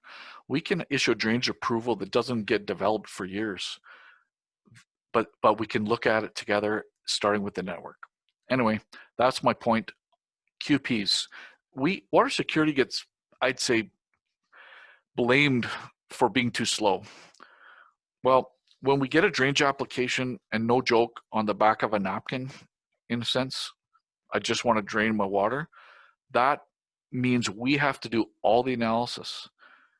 And that's what takes the time. And we got to work to build the support and the land control. Let's a QP who builds trust with those producers is the best way to advance a high quality drainage project. Our record approval time, Belle Plaine C&D came in on like March the 12th. It was approved on March the 13th, 12 hours later. That's what we want to do. Yeah, there's a lot of lead up into it. The QP made it happen. I'm a little worried that we lost Doug again. Yeah, it's Miles here. Looks like you lost connection again here. So we can give him a second, and if not, I can pull the presentation up. Okay, I'm back here. I just need to share screen again. Okay. Okay, Doug, I will get you back on here. My apologies, people. You think you're in a stable network, and I don't know what's going on here. I thought in the big city, Doug, you don't have internet problems like we do in the country. Nah, yeah. But you don't have any problems in the east side of the province. It's kind of the central part of the province. Or I think I'll assign you as co-host again. Can you share your screen? yep, I can. There we go. I think I could just, as that's coming up, Cam, you asked a question about the 5-year term or 15-year terms, and I think I can answer that to say we're willing to look at different term lengths. The terms for an approval are currently based on the risk identified with the landscape and the project. However, we are right now actually looking at ways that we could extend those terms within reason. So if I hear you, we hear you, and we're already looking at it. So hopefully that addresses that, at least for now. You'll want to see it, I'm sure. One of the key questions that people often have is adequate outlet. And it's certainly what it does is it brings in, it actually brings in the water quality, the flooding, the habitat, and the land control questions. They all come, they kind of focus on this adequate outlet. And when we talk about where is the adequate outlet for a project, it's not the municipal ditch. Okay, it could be, if the RM agrees, and if it's not draining onto something else, that's a problem. But that ditch has got to take water somewhere, and it's ultimately going to what is called a Crown-owned bed and shore water body, and people wonder, what does that exactly mean? Well, sometimes you know it when you see it, and experts going back to 1927 in court cases across North America have determined that, you know, where is the bed and shore of a water body? It's where the vegetation changes. And this chart shows an image of where that bed and shore boundary is. And inside the yellow dashed line is what you'd call the creek channel. You'd call it probably the main creek channel, where what's called the aquatic emergent vegetation is located. And when we talk about approving a project, and if it's going to unnaturally bring more water into that system, we need to be sure that that flow is going to be contained within the Crown-owned bed and shore, which is essentially that boundary. It may flood a little bit naturally beyond that area or unnaturally, but it shouldn't be flooding that whole valley. It should be staying within the bed and shore. That's what determines, and that's where the 1 in 5 event calculation comes from. So this is what we focus on. People say, why does it take so long? Well, understanding this stuff and figuring out how much water are we going to keep within that boundary is a big focus for us. Yeah, it takes some time, and we need, QPs can help, but we ultimately have to stand behind it, because when that approval goes to a court case and we get called to testify, what do we do to make sure that that we're helping to manage that project? So this land control issue, well, that land control means all the landowners in a network. It also means, it can mean, do we have to get land control, or does the proponent of a project have to get land control from the landowner adjacent to that bed and shore? And we have cases like this right now that we're dealing with. They may not want more water on their land, which is beyond that bed and shore boundary. And this 1 in 5 year event it has been used, and it's been raised as a question, you know, where does it come from? Natural flooding is 1 in 2 year event. We're trying to manage to a 1 in 5 year event, and that is based on our hydrologic analysis of everything that's going on in that system today, including crop use. Vegetation uptake of water is included. Now, people have said, well, why don't you design a project? Why can't we design a project that meets our needs? We have to manage for flooding 1 in 10 year event, 1 in 20 year event. Okay, 1 in 10 year event. Well, we may be sort of trying to manage for something that happens half as much. It's probably going to cost 10 times as much to develop a channel to manage that flow, to expand the channel. And that's why RMs need to do channel clearing. They're trying to manage for this. What we're trying to do is manage a project.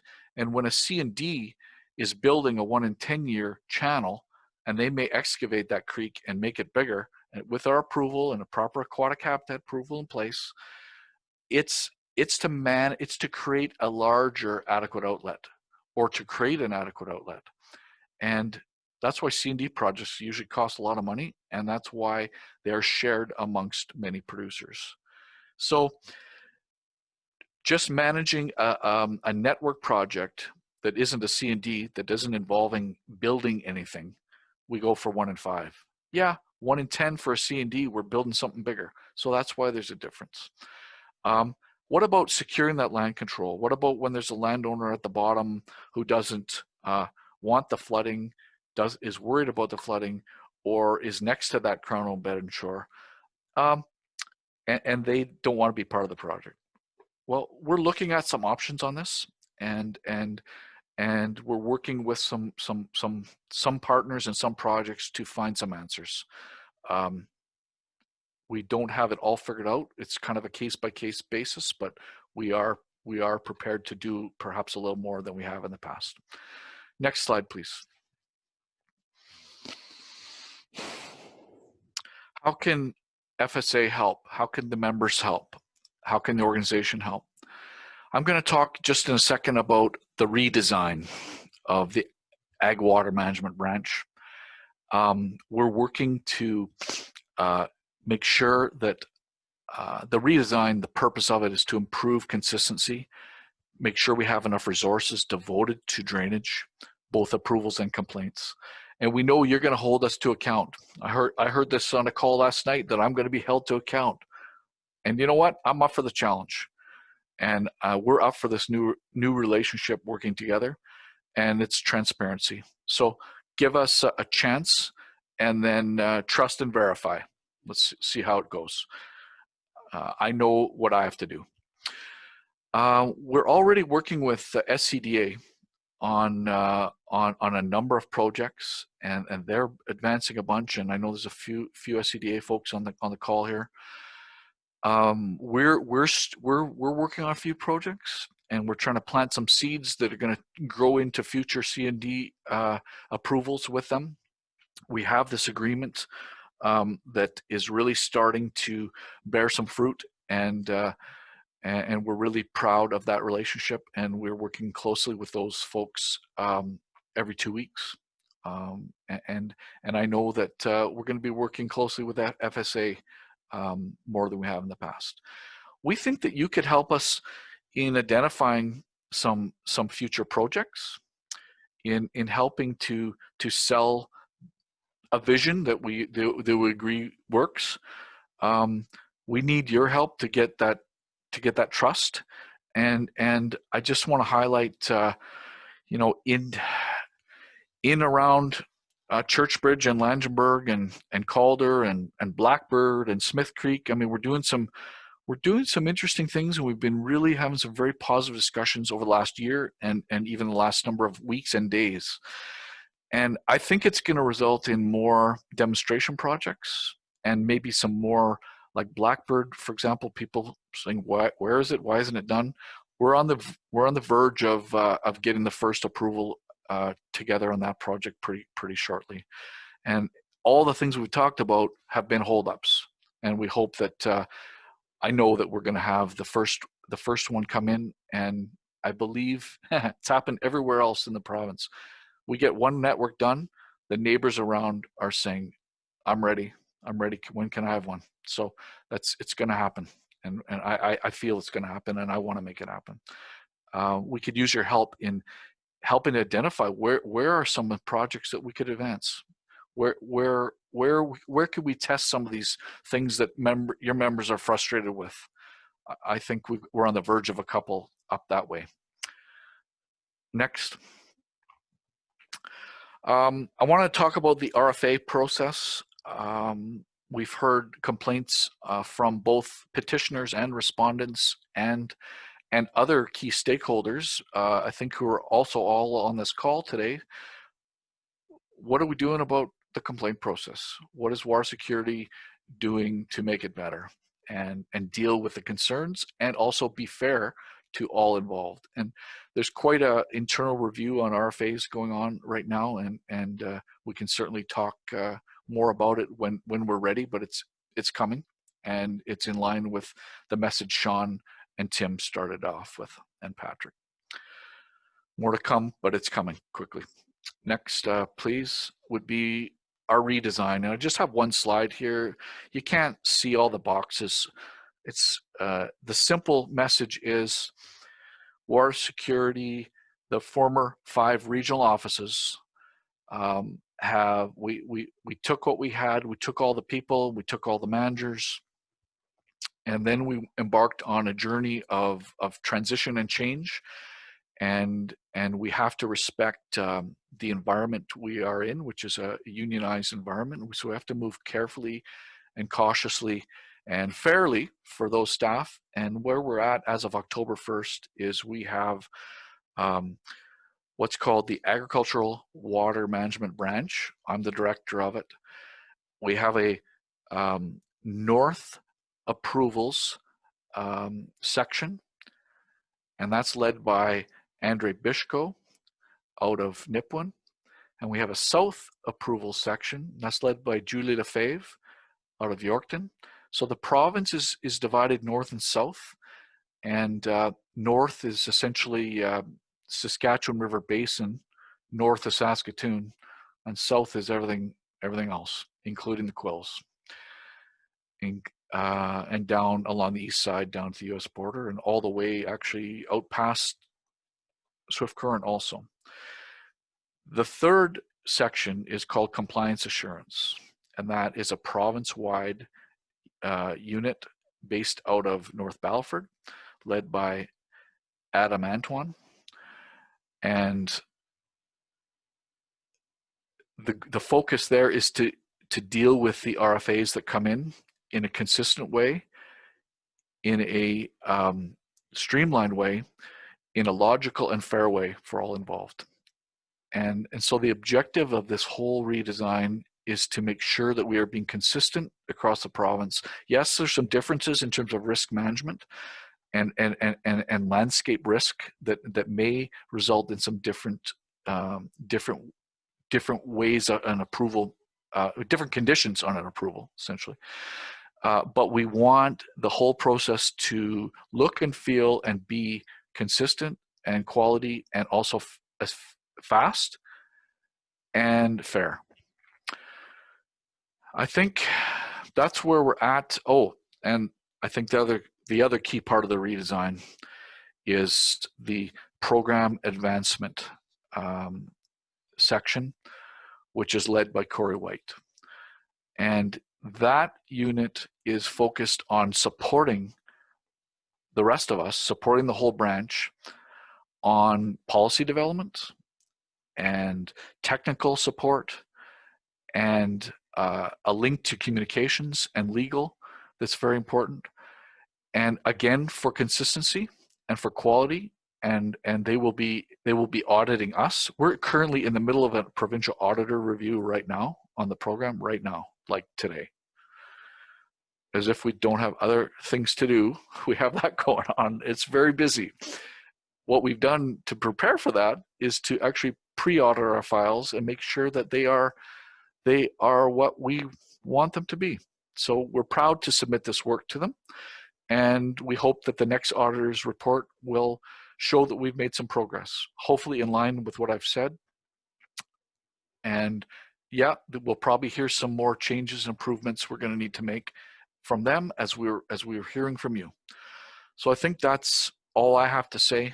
I think it's 11 o'clock and maybe it's question time or chat time, however you want to handle this. Okay, thank you very much. It's Miles here. We do have a couple of questions on the group chat. Can you see those there, or do you want me to read them out?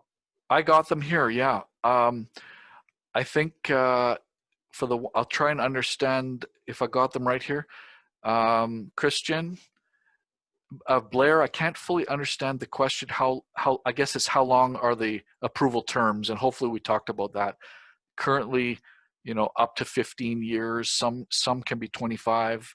Higher risk would be lower, but we are trying to lengthen them as the program evolves, and as all the consistency and quality points that I mentioned can be demonstrated.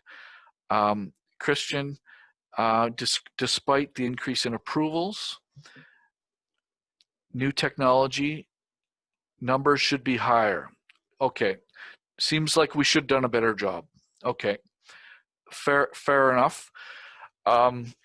If I say we've increased 14 times in the last 4 years over the past,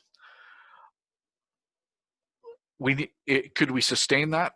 Could we exponentially grow? That is a dream that we have. Could we double and triple our approvals? If we're close to 1,000 a year. We did 1,500 one year. We were less last year. We had a strike and we had COVID come in and a few other things that made things slow down. This year we're going to be challenged with COVID because meetings are so hard, and staffing is hard, but we are making progress, and we'll see where we end up by March 31st. If we say this year is a baseline, could we double, triple? I think the most that we may be, if we could get to like 5,000 a year, that'd be awesome. Could we do more than that? We're a little ways from that, but I do not shy away from a challenge. So let's find a way to make it faster. I like your question, and what gets measured gets done. Yeah, good point. Yeah, if you want, I can read out the questions here for you, so you don't have to read it and answer. Okay. I was assuming everyone could read it. Yeah. Well, the second question was from Murray Pass. The assumption that drainage always increases peak flow in the adequate outlet is untrue. Proper water management can hold water and decrease peak flows in the adequate outlet, as proven in the 2011, and 2014 in the Atwater projects. Would you like to comment on that question?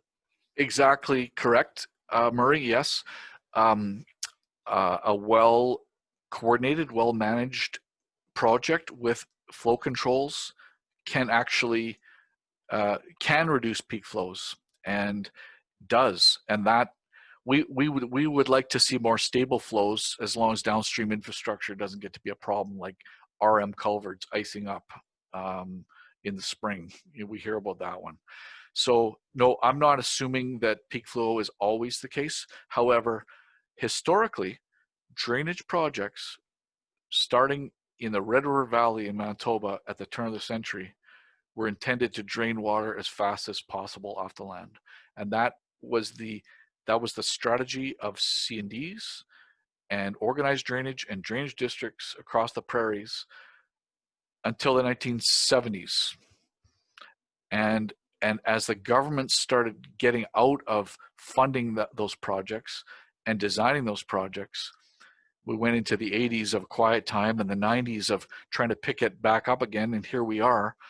What we're trying to do is have managed coordinated drainage and managing potential impacts that perhaps, and some C&D projects are amazing. Some of the older ones, Old Guard is amazing in terms of the quality that's coming off that water, off that landscape. We know that project's working. It's draining water at a good rate. Others, there are challenges, and some of the older ones, there's some challenges. Can we manage it together? Exactly like you say, Murray. Yes, we can. We need to reduce peak flows. That means extending out the period of the flow, and it does get at making it a more of a natural rate coming off, so that Crown Bed and Shore can handle it. People get scared when they hear the term natural. It just means a natural flow rate. Can we manage water better? Yes. Can we minimize infrastructure losses and damage? Yes. I did my master's research on municipal damages and how to minimize them with better water management. Huge source of cost for every municipality. Culverts, roads, bridges, ditches, and PDAP claims and disaster assistance claims. Can we reduce them? And I know I've heard the Smith Creek watershed has done some good work, really good work. And those municipalities there, not too many PDAP claims, if any, in some of those big events. So we know it can work. And Murray, you're right. We just need to make it work everywhere in the province. It's not working everywhere yet. We do have projects with $10 million erosion problems, and I know of where that one is. Clement, I sympathize with you on ditch block orders because of the implication of the act, but some decisions are not justifiable and were only ordered because everybody was not involved. Yeah, I think we need to be strategic and judicious on orders. Our recommendations maybe have been too simple in the past. We've tried to streamline the RFA process, and we even tried to do the work from the office without having to inspect every project because it takes a lot of time. What we're finding is that is not very realistic. We need to see every project, and we need to talk to people, and we need to be more empathetic, I guess, and more understanding of what is the answer. What's the answer going to be? What's the end game answer as opposed to the battle between two individuals? So I hear you on that. I think what we've been doing in the last few months is a lot of coordination on our RFA responses. So recommendation doesn't go out unless it's reviewed by a few people right up to my boss. And so we are providing consistency, and I think the quality of those recommendations is showing its results by we're actually having more voluntary compliance in the past few months. People are willing to work with us. They're willing to either work on an approval or maybe do a closure if that's the most logical thing. But as we all know, most of these complaints, many of these complaints are rooted in a lot of frustrations between individuals and their families. And yeah, water management is at the root of it. So, thanks, Brian. Is there Clement or Murray, if you have any comments, or would you like, you could feel free to unmute your mic and if you want to ask her another question. Hi, Brian. This is Murray. Can you hear me? A little quiet. I can't quite hear it too well. I'll give it another try, Brian. That's good. Yeah, I just wanted to follow up on the well-managed water comment around adequate outlets. Right now, the definition of an adequate outlet, this 1 in 5 and all of that, and figuring out flows, acts as a roadblock to almost any new water, because of course, if the assumption is the new water will increase the flow, then how can it be an adequate outlet given its current size? So what we found at Atwater, and we have permits going back into the 80s and 90s, we found that to keep everything in check, and that means the neighbors, the RM, the creek, we had to manage that water, and we had to hold that water in years like 2011 and 14. We had to do that. And so we're working on a couple other permits right now where the adequate outlet is questioned again, even though we're prepared to hold water and build and do what's necessary to manage the water. The adequate outlet definition is still standing in our way. And I think that's been a big problem. I think farmers have to realize that they have to manage their water, and occasionally they will lose a little bit of crop, as we did say in the summer of 2014. And that's just part of the price of being able to farm the good land almost all of the time. Good points, Murray. I think you'll find Julie and I and Andre and our staff will be very eager to work with you. And if there's some policy questions on adequate outlet, we'll work with Corey's group, and we'll find a way to see if we can resolve and clarify some of these things. And maybe they will need executive approval on some of them. And I think I just want to say that we're willing to work on it. If that's a problem, let's see if we can figure it out. I'm willing to work on it. We are. Dawn, is there any intent to seek core funding for new projects through programs such as Investing in Canada Infrastructure Program? Water Security is not intending to seek new core funding, but the proponents of a project, of a drainage project, could certainly do that. We do have some means of supporting you through the Qualified Person Program. There is funding that I can help with if you want to co-fund a qualified person. If there's some very difficult challenges that are holding up an approval or holding up a project, such as erosion control, there's something at the bottom that's a mess and it needs a control, or a structure, or a study, or some engineering. There's some ways that we could help through the stimulus funding, but designing and advancing a drainage project is not our business. It's the proponent's business.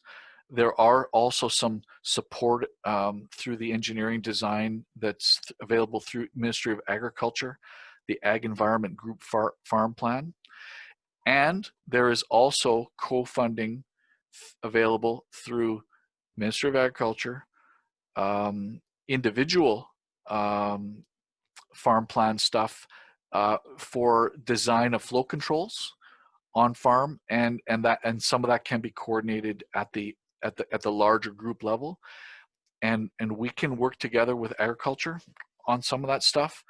And we do know of some projects that have received infrastructure funding, and we can support them with comments and stuff. I don't think we have money at this time for infrastructure, new drainage development. A lot of stuff around it, a lot of stuff to help it get there, and to help you get to an approval. Yes. Okay, thanks, Brian. We do have a couple questions that came in on a direct message here. So I do remind all the participants, if you do have a question, please type it in the chat, or if you don't want everyone to see it, you can send a direct message to the SaskFSA chat participant. and then we can read it out. And if you do want to voice a question rather than typing, please just identify it in the chat and we'll unmute your microphone for you. But there was one question that came in here via the private message. It says the 1 to 5 formula is not used by other flood forecasters in other areas. This then is one of the main factors in defining an adequate outlet. Why is WSA still using it when it's not used in other areas? So could you address that question, Brian? Yeah, I don't fully understand what that means. It's used by water security for determining adequate outlet in a natural channel and managing a drainage project and approving drainage project to a natural channel. A 1 in 10 can be used for a C&D constructed channel project. Flood forecasters use a range of, they use all kinds of information in terms of determining the definition of a flood or a flooding event. Natural flooding occurs on every waterway in the world at a 1 in 2 rate, which is average flooding 50% of the time. There's going to be some kind of flood half the time. The frequency of the flood in terms of the magnitude of the flood, 1 in 5 is a larger event than a 1 in 2. 1 in 10 is larger than a 1 in 5. What you hear about 1 in 100 as a major flooding event, and that's kind of thing you hear in the news. 1 in 500 is what determines whether an urban area can develop in and around what's called a floodplain or a floodway, which floodway is underwater in a 1 in 500 event by 1 meter. A flood fringe is wet. Is wet, and development could occur in a flood fringe, but has to be built up. Development cannot occur in a floodway, which is going to be underwater unless there's special exemptions. So I'm not exactly sure what the question, Miles, maybe is saying. It might be more towards, do you know what other jurisdictions might use instead of calling it a 1 in 5 event or a 1 in 2 event? Is there other terminology or models used? Well, I know Manitoba is managing on sort of the network scale or the watershed scale. They don't want to see anything beyond natural at the bottom. So that's a 1 in 2. So I think we're more flexible than that one. Alberta isn't doing much of this stuff yet. However, Alberta has claims routinely, because I know because I used to be responsible for it, claiming Crown ownership of permanent water bodies class 3 and above. So there's a range of things happening on the prairies, even though our root natural resource legislation is very similar. All the prairie provinces received the power to manage their resources from the federal government in 1930, but we've all evolved a little differently. And so Alberta does claim ownership of these water bodies. Yeah, some dispute of how much it applies to agriculture yet, but I do know it did in some cases, and it's very frustrating. Manitoba is certainly trying to manage going forward a little different than we are here. We're still trying to figure it out, and both those provinces have what's called a wetland policy in place. It took them each 23 years to get there, and we're at about year 2022, I think. So I guess ours is coming at some point, not too far away, but we've got a little ways to go and a lot of consultation yet. Okay, thanks, Brian. I was just checking here with our person on the other computer, see if there's any other questions came through. Anything else? Okay. Yeah, we'd like to thank you for your yourself and all the other presenters from water security for attending here. A lot of good information there, and a lot, you identified a lot of the challenges that we're going to talk about as well. And we definitely work on, look forward to working with water security to come up with some workable solutions for the landowners in the future. So Any other closing comments, Brian? Thank you, Miles. I was going to say some of these questions, particularly the last one about flood frequency and stuff. I think what we can do is some analysis. We've done some comparative work with the other provinces, but we could look at this specifically and perhaps share some of that information with you and see what you think. And that would go for anything that we're talking about here. And I know there's an interest in having some joint workshops and stuff to discuss some of the policies, and we'll make sure to answer some of these questions that way. And if there's something specific, please, we'll follow up. I'll let me know. We'll follow up on it. But I think we're going to share a presentation as well with you if you don't have it already, and at least it'll stimulate some more questions.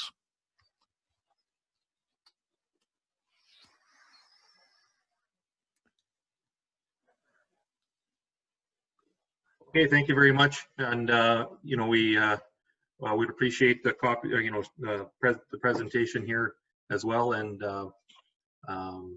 sorry, I'm just getting my video started here again. Let's all virtually thank Water Security for a presentation here today. So everyone give a thumbs up or a clap would be appreciated. Thank you.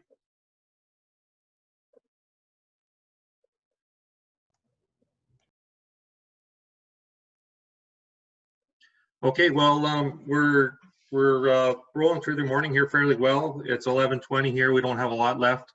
I'm just going to give a bit of a close on what SaskFSA is going to be focusing on here, and how we're going to go moving forward. So both Candace and Water Security Agency spoke on a lot of these policy challenges that are on the table or that are ongoing, and you know, we want to just assure our membership that we are working on all these areas going into 2021. The challenge is to find out what the priority is. You know, there's a lot of different areas identified. But on the other hand, a lot of them are intermingled. And when you work on, you know, land control, it's also relevant to the adequate outlet and wetland classification. So they're separate yet very similar. In the past year, the mitigation aspect has got a lot of the attention, but like I said, we want to make sure that we're clear that we're not going to forget about the other areas, such as, you know, adequate outlet, request for assistance, land control, wetland classification and inventories, application and approval efficiency, qualified people, water quality science, flood and erosion controls, and education and public perception.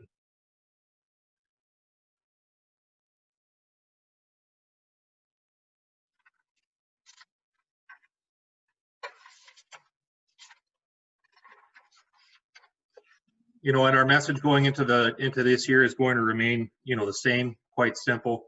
We need to focus on how water management is a tool that's used to improve many aspects of agriculture and the environment, such as how we use our inputs, the yields we get, how many acres are seeded, agronomics, soil health, water use, water runoff are all factors that are affected by water management. You know, it's water management in general is an often overlooked tool that we use. It's not just about draining the water. It's about how we manage our soil quality, our economic benefits, and our production efficiencies. As you can see in the picture here, you know, these areas were seeded, and it's a detriment to the environment and to the crop both, as these, you know, there's a lot of soluble phosphates getting into that water and going downstream due to this unmanaged system.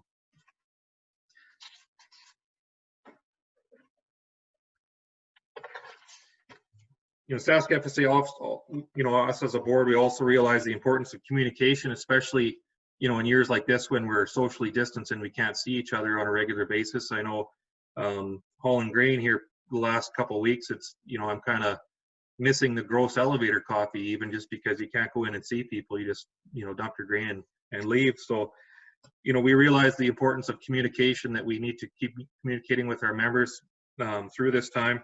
So we're going to remind to watch, you know, watch for increasing visibility through all different channels that you're used to, including write-ups, editorials, videos, webinars, and social media if you're involved in social media platforms. If you do see something that's interesting you know, let us know as well if you feel it's important or would like to share it. Forward it to us and we can share it to the other members on your behalf. This is a collaboration, you know, from members and board members. We're all the same. We're all landowners, so you know, we can definitely work together to bring any issues to the table. We do still have a few annual meeting items to get through here as well. This would be our second call for nominations. We do have 4 board members that are coming up for re-election this year, myself included, Bernard Bosch, Blair Harris, and Norm Hall. All four of us have let our names stand for an additional 2-year term. But at this time, we would like to open up the floor to any other nominations for board directors for this year. If you do have, please do so through the chat feature.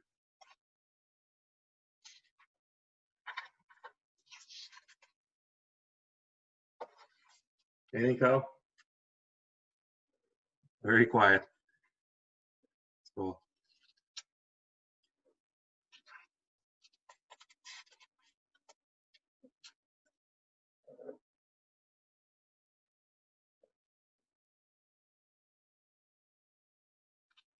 Oops, I went too far here.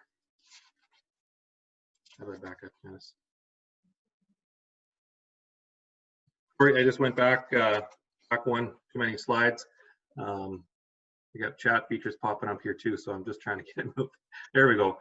So again, just include, you know, getting to the last few slides here, we really want to tell everyone that SaskFSA is an advocate on behalf of the Saskatchewan farmers, and we're interacting with all levels of government, including water security and our elected officials in government, or MLAs, and we're doing all we can to influence the policy and legislation.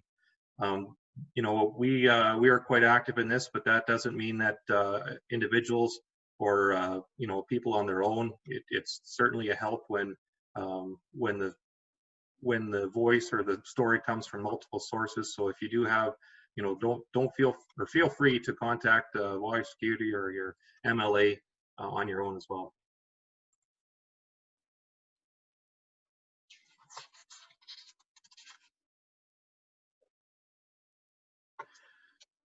So this is would be our last and third final call for nominations.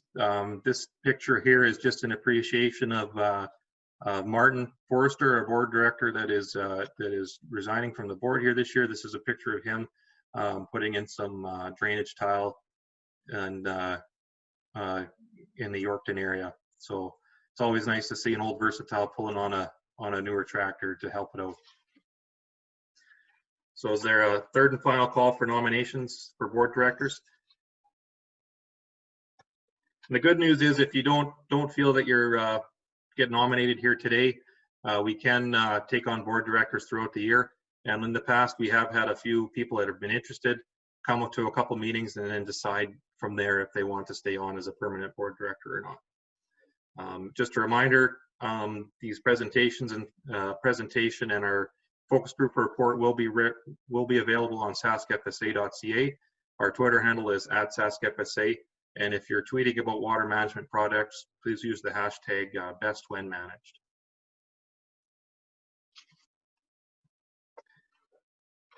So just a bit about the value of our, you know, a bit about the value of what a membership would bring. So I'd like to pose this question to you if you're on the fence of renewing your membership or not. So you don't need, you know, I agree, you wouldn't need a membership with SaskFSA if you're able to restore 50% of your historical wetlands. So that would be going back to, you know, original state, or if you're okay with non-ag groups dictating policy. So if you're open to someone else speaking for you on what you can and can't do on your own land. And thirdly, I'm going to spend 2,000 hours to over 2,000 hours this year lobbying government and government officials. And this would reflect, you know, over a full-time person. And this is equivalent to what our executive director and our board members put in as far as workable hours in a year. So over 2,000 hours were spent last year working on this on your behalf. So the relative cost of this, you know, 10 cents an acre It's money's money, I understand that, but 10 cents an acre in this day and age is a very low price to pay for having your voice heard when talking about, you know, land use and water policy.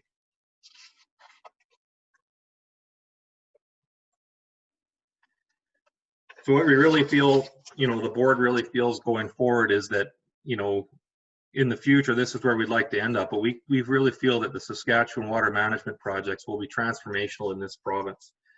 There's a lot of benefits beyond our individual needs, and a lot of the time they outweigh what we gain individually. Good systems will provide significant economic benefit to to ourselves and to the province. It adds value to the agriculture and food processing industry. It considerably improves Saskatchewan's food supply. It creates jobs and improves climate resiliency. So all of these are, you know, are aspects that will benefit society and the environment outside of our own farm.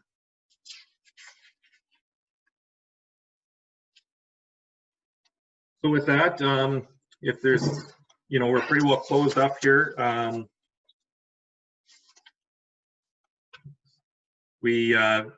Sorry, I just got to pick up something here.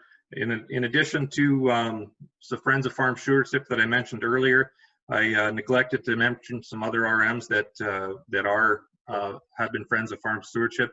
Those are RM of Lakeside 338, RM of Leroy, RM of Ponus Lake, RM of Antler, and the RM of Prairie Rose. So if you're a member of those RMs or reside in those RMs, thank them for previously supporting SaskFSA as a Friend of Farm Stewardship, and encourage them to keep on with that support. And if you are interested in getting a package out to your RM, please feel free to contact us and we can get that to you as well. So is there any questions or comments before we wrap up the meeting? Okay. No comments coming through. So again, I'd like to thank everyone for attending our annual meeting here today. 2.5 hours was well spent, I feel. We appreciate everyone taking the time.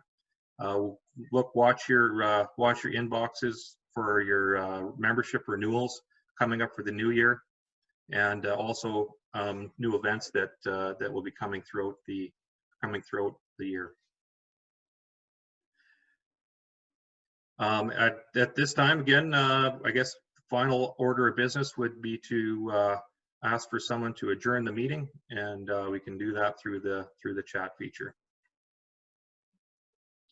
Okay, well, we already have that. Kevin, is that Kevin?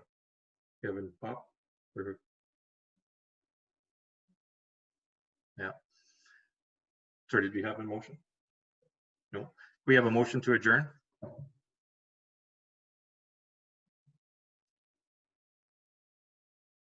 Everybody wants to stay on.